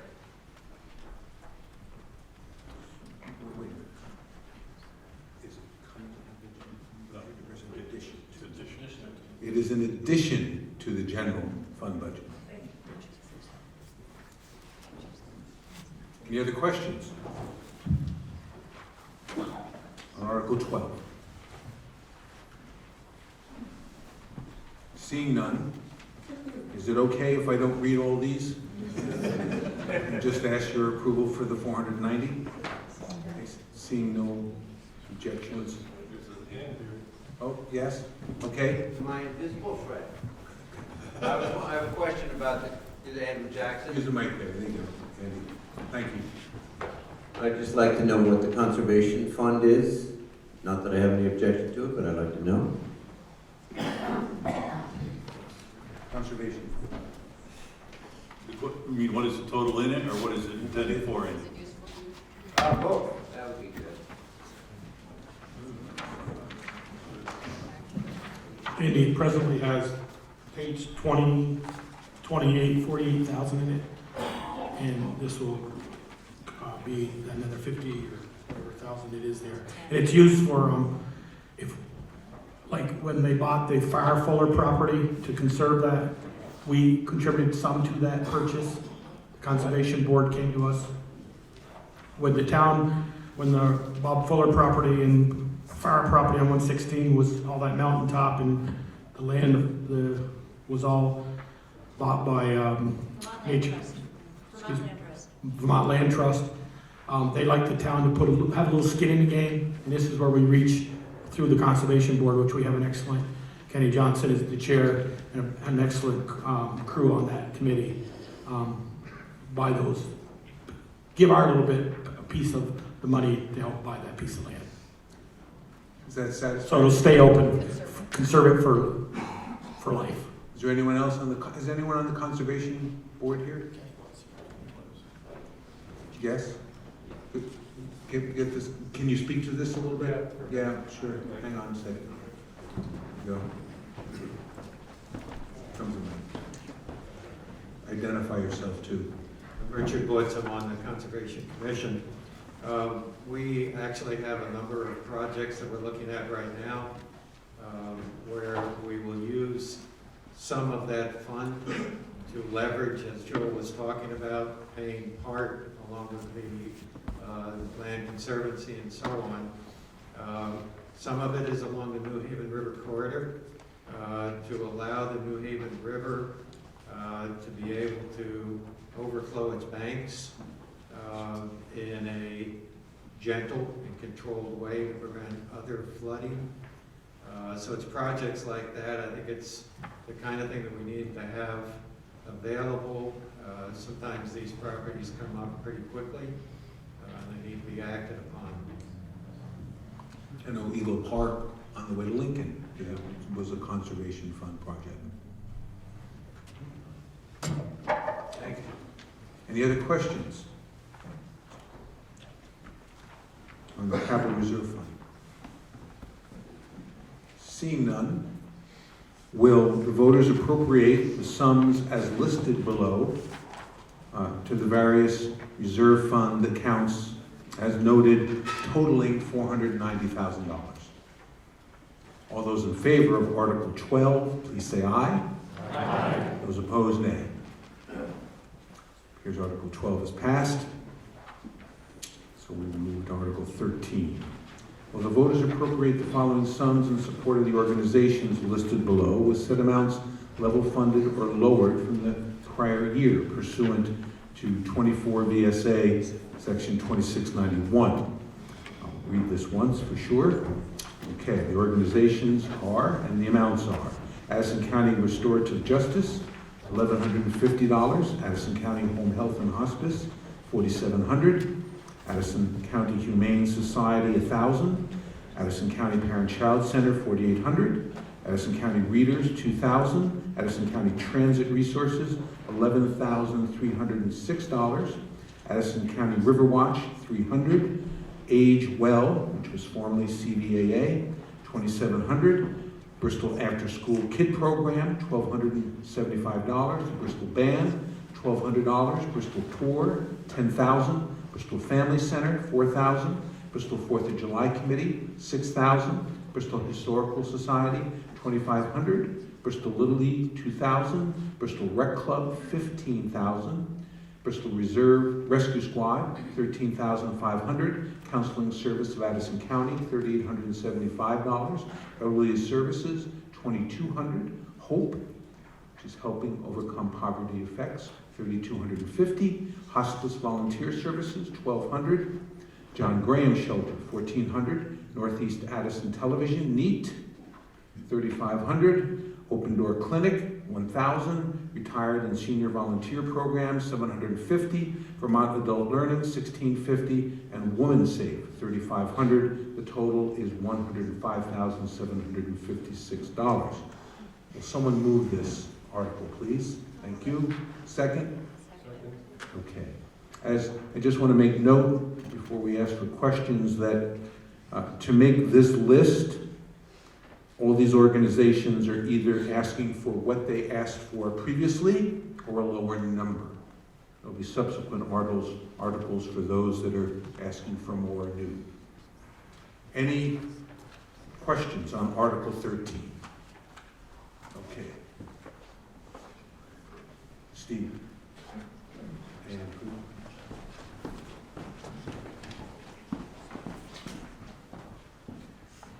On the rescue squad, I know they do a fantastic job and I commend them for it. I have also been aware that we sometimes have Middlebury coming up because we don't have a squad ready to go on the rescue squad. And I've been on the squad and I know how hard it is, but do we have to pay for Jan's, Middlebury, or any of the other rescue squads that come to town to pick up our slack that when there's a call? Yes, they do, Steve. The town does. The town does not. The Bristol Rescue Squad gets billed out of their operating budget, and they pay that. But they also have a reciprocal with the Jens at Middlebury. If they go down there, they get also billed them. There was another question. Anyone have a question? Yes, back there, please. Here you go. It's coming around with the mic. Yeah. Use that one? Okay. There's two things on this list, Fred, that, on Bristol Rec Club, is that $15,000 in addition to the rec they're paid? The answer is, That is correct? well, wait a minute. The recreational club is different than the recreational department. Right. So, The $15,000 to the Bristol Rec Club, is entirely different than what we voted on already, I think. The 15,000 that's paid to them is in addition to the rent. You are and how correct. much rec, do you remember, Peter, what their rec was? I believe it's $600 a month Yeah. for the hub. The other one is that I'm not familiar with what this Bristol Port thing is. What is that? That's the Downtown Business Partnership, Bristol Downtown Business Partnership. They changed their name to CORE. So that's a members only type deal or what? Ian, can you speak to this? Identify yourself and your relationship there. My name is Ian Alvinson. I'm the Executive Director of Bristol Core. Bristol Core is a downtown group. We support the town's designation. It's a state program. And what that allows us to do is access grant money and also tax credits for property owners in town. We also support the community with events like Pocock Rocks and Lumen Celebration of Fire and Light, and also Chocolate Walk. And then we also work with the town to do infrastructure upgrades, like the Main Street lighting and sidewalk project that's happening this year. That's through Bristol Core. Okay. Any other questions on this list? Seeing none, and once again, I'll ask your indulgences not to read the whole list, and just read the total, if that's okay with you. Okay. Will the voters appropriate the following sums in support of the organizations listed below? Said amounts level funded or lowered from the prior year pursuant to 24 VSA Chapter 2691. Our total from all the organizations listed on page 2 and 3 is $105,756. Those in favor of Article 13 as listed, please say aye. Aye. Those opposed, nay. The ayes appear to have it. The ayes have it. Article 13 is passed. Someone make a motion. Second. Second. Thank you. Okay. Any discussion on 14 in the Lawrence Memorial Library?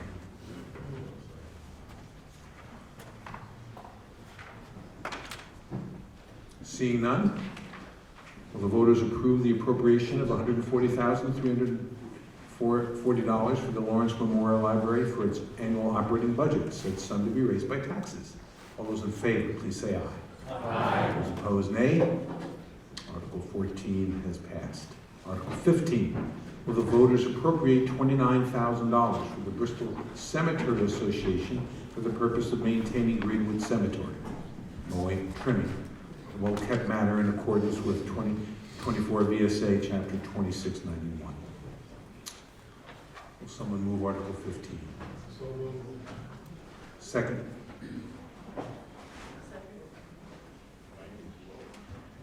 Discussion concerning this appropriation for the Bristol Cemetery Association. Mr. Moderator?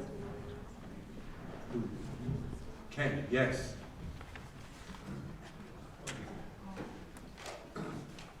I'm not here to speak against this vote, but it reminds me that our old town cemeteries, some of them show wear and tear over the years, and I don't think they get the attention that they should. And I would like to offer an amendment to this article. And that amendment would be to add another sentence to the existing article saying that the $3,500 listed for cemetery care in page 17 be increased by another $3,000.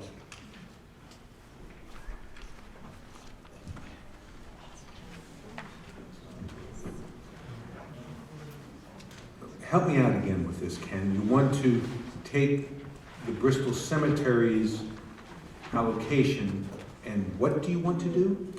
Add a sentence for an amendment. Add a sentence. Yes. And the sentence would be that we would increase the budget on page 17 for the care of town cemeteries by $3,000. Page 17.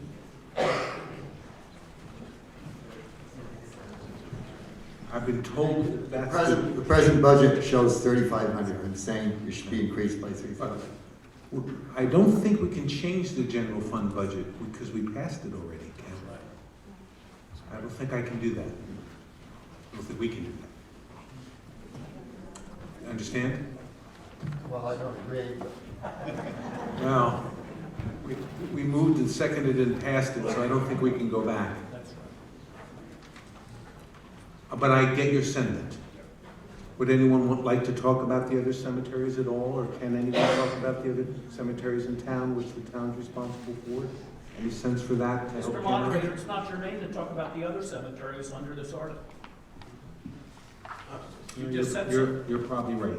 Yeah. That would be, should have done that before if we were gonna do it. Food for thought for next year, Ken. Okay? Any other discussion on the Bristol Cemetery Association? I'd like to ask for information. Stand up, please. Oh, excuse me. I'd like to ask for information only the amount of increase over the request and what was voted last year.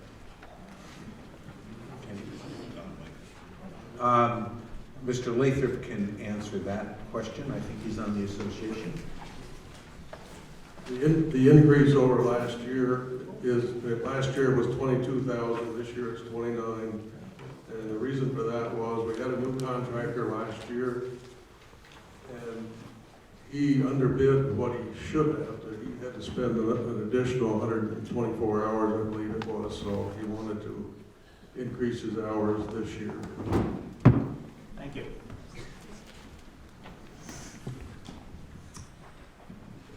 Any other questions? Two. Right there in the middle. There you go. Randy Wilson. I'm not familiar with how the Greenwood Cemetery works, but I know in communities where I've lived in the past, they're a separate organization, and much of the funding comes from money that's set aside from the purchase of plots and put into endowment to maintain the cemetery. And I'm wondering how the town is connected with Greenwood Cemetery, that we're paying so much to take care of it. Okay. You want to field that, Don?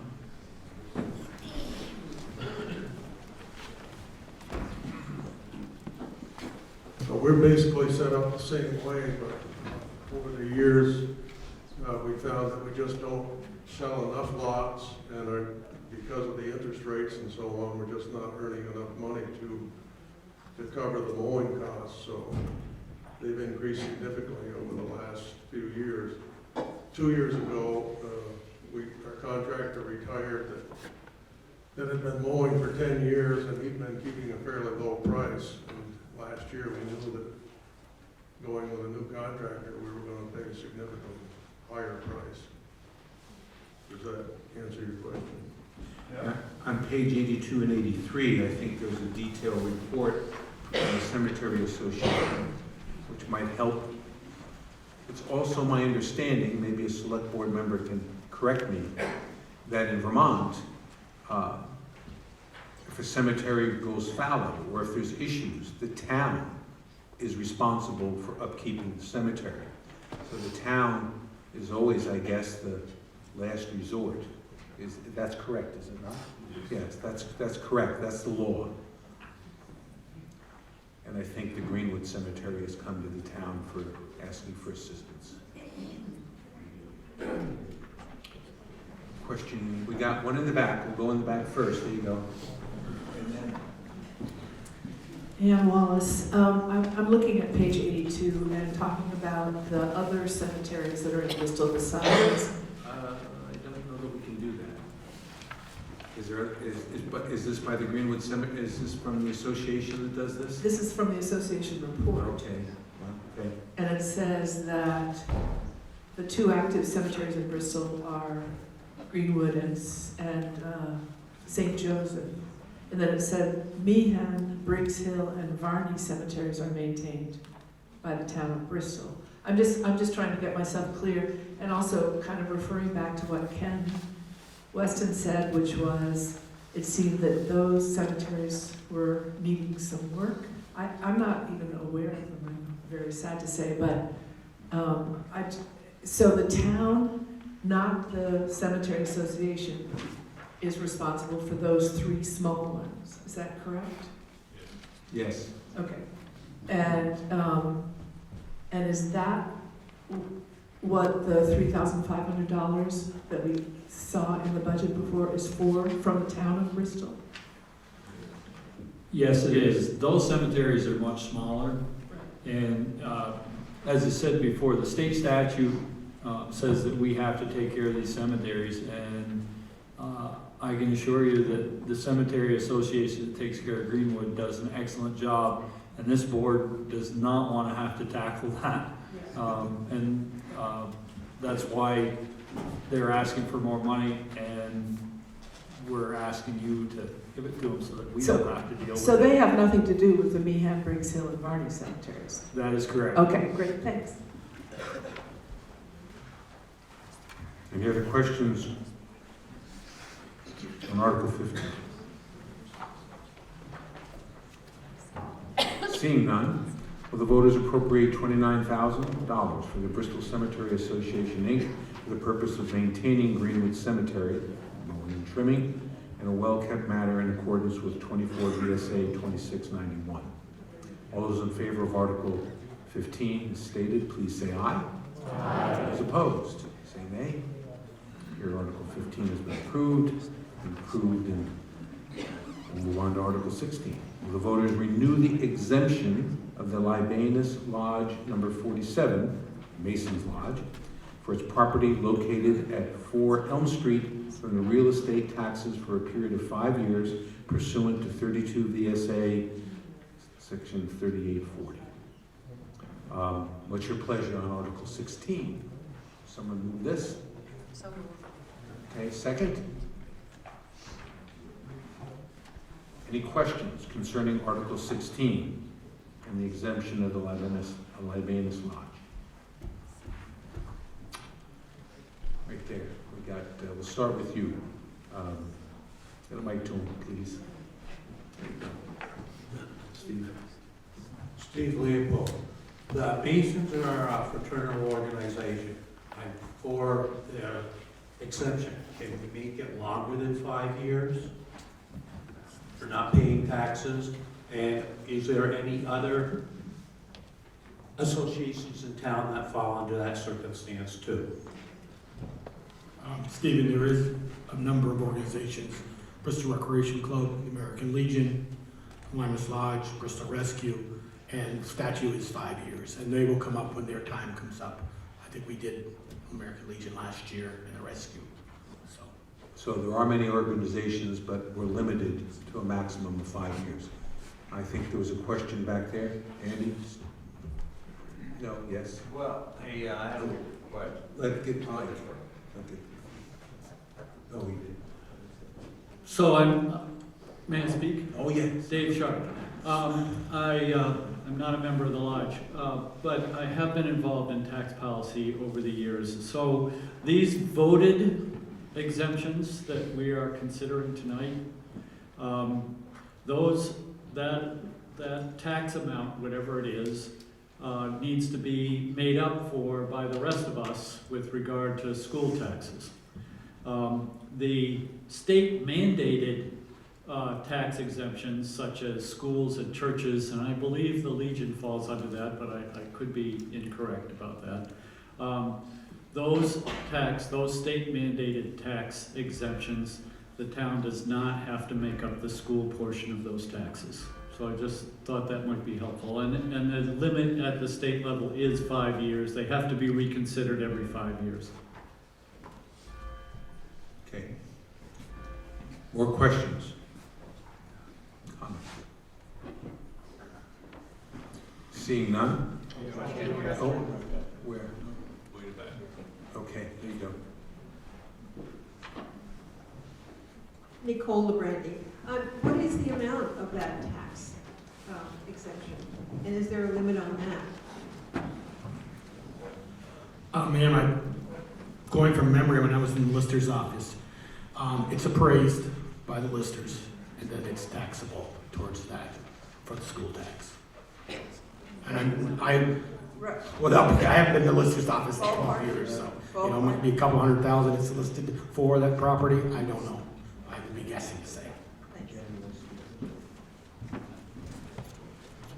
So the question was, what would the tax be? Is that what you were saying? Does anyone have an idea of what the tax approximately would be if it weren't exempt? Do you know, Bob? I don't know, but I do know that there is a listed value of the property. Oh, excuse me. There is a listed value of the property in this town report. What page? No, I don't know what page that'll pick it up fast.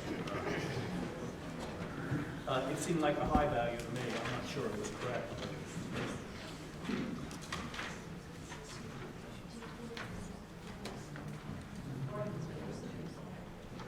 Who's found it? Page 43. Thank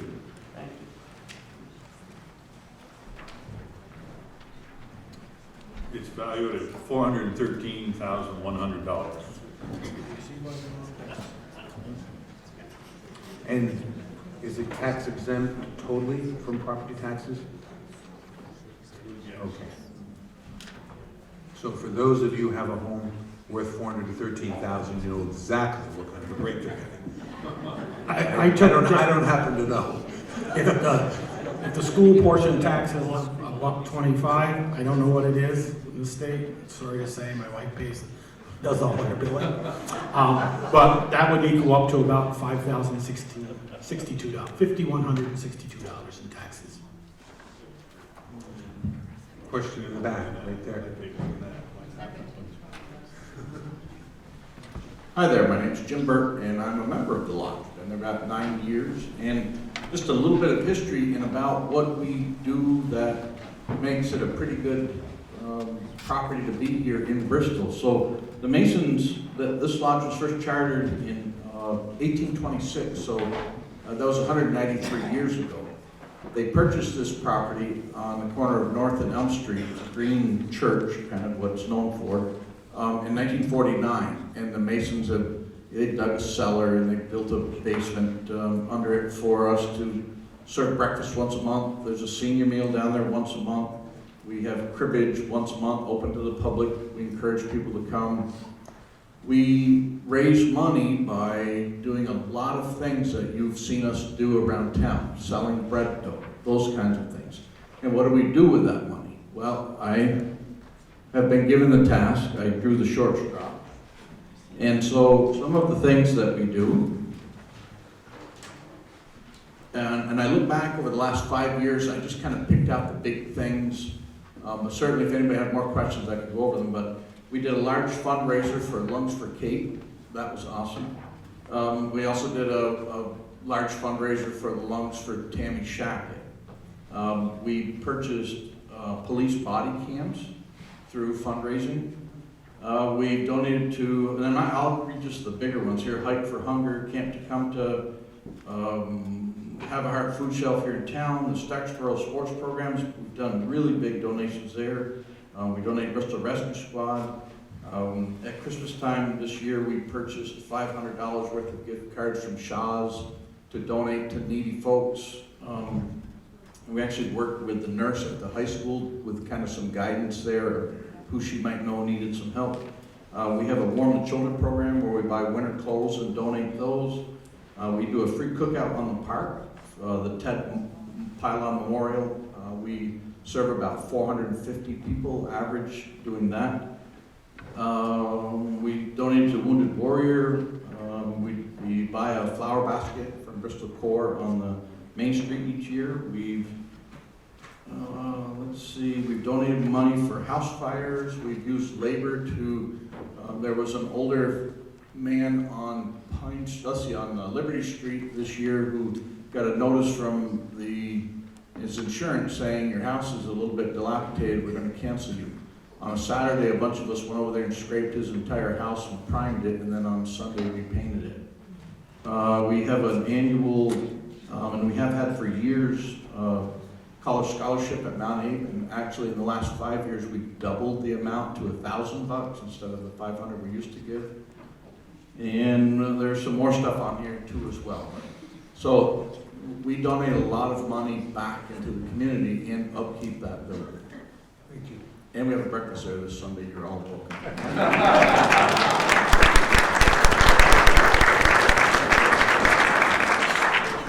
Any other questions on Article 16?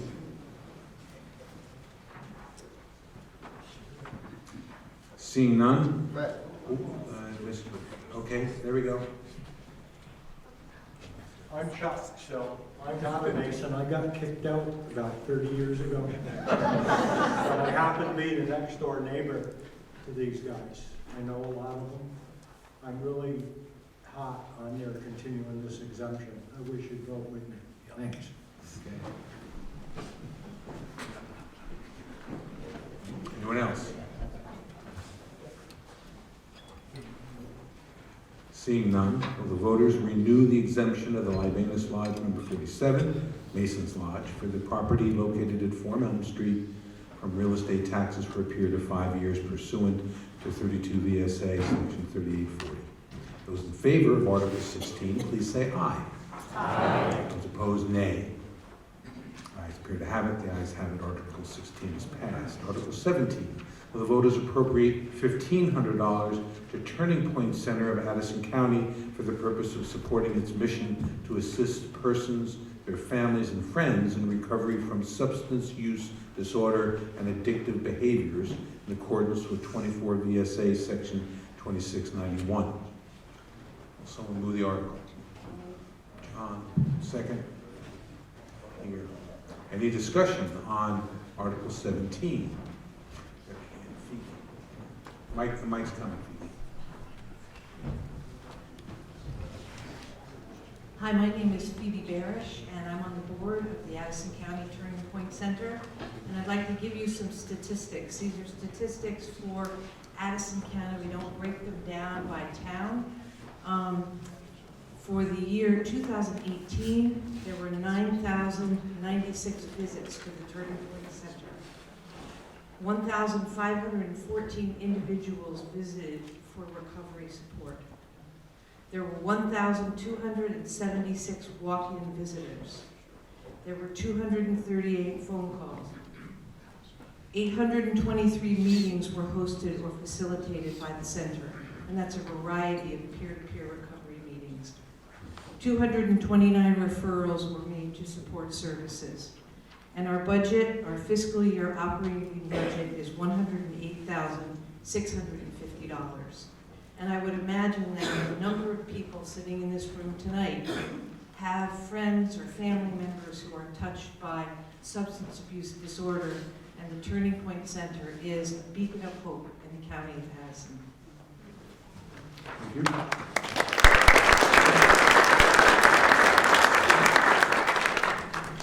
Mr. Bird. Yep. I know a volunteer there who just does wonderful things, spends a ton of time there, and I just strongly support that program.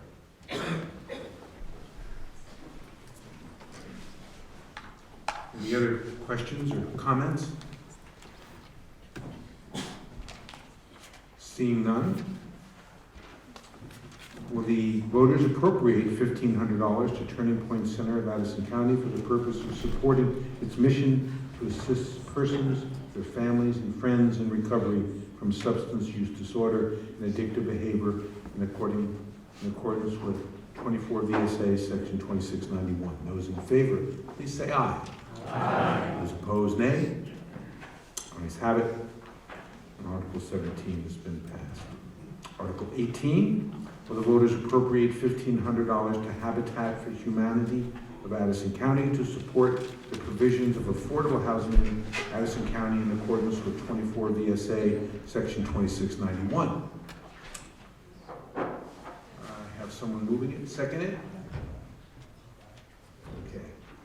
Righty, any questions on Article 18, the Habitat for Humanity request?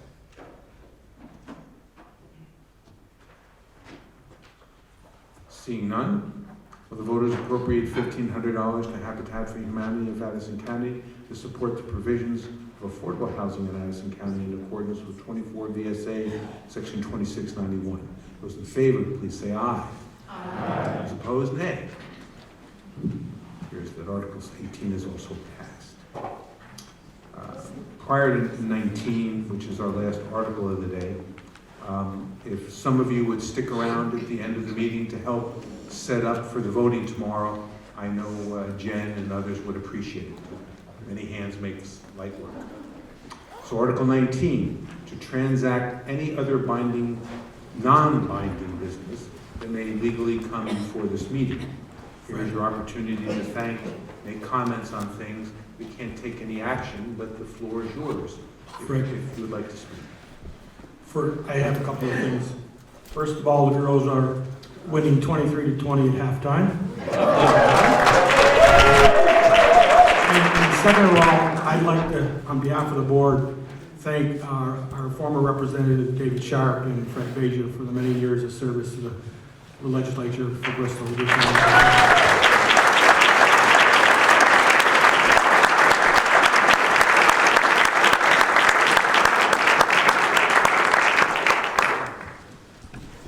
Any other, yes.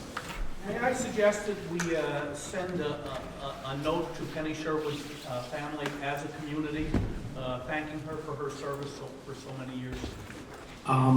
Actually, Bob, I've been working with Penny's family. There is going to be a memorial. She is going to be buried in Lincoln on May 4th, a Saturday. The service is at 11 o'clock at Lincoln United Church, with burial at the Lincoln Cemetery next to her grandparents, and then there will be a family gathering at the Legion at 1 o'clock, and the whole community is invited. There will be something in the paper in late April. For those of you that don't know, perhaps, Penny Sherwood was a very long time clerk treasurer and served the community very well with a wonderful sense of humor. And she wasn't bashful. I remember that about her. I remember that about her too. She was a great woman. And she moved to be with family some years ago, and she's no longer with us. So a lot of people have very fond memories of her. Yes. So I'm suggesting that I think we should, as a group here at this town meeting, send a note to the family officially saying our condolences, I guess, and our thanks. I don't know whether any of you think that's proper or not. I'm suggesting it. I think it would be a good gesture. Okay, I'll take that under advisement. Any other comments? Seeing none, I assume we moved Article 19 and someone seconded it before we had the conversations.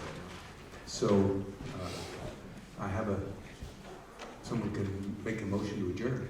Make a motion to adjourn. Second? All righty. Thank you all very, very much. And again, if you can stick around for a few minutes to help with the chairs and the like, that would be appreciated.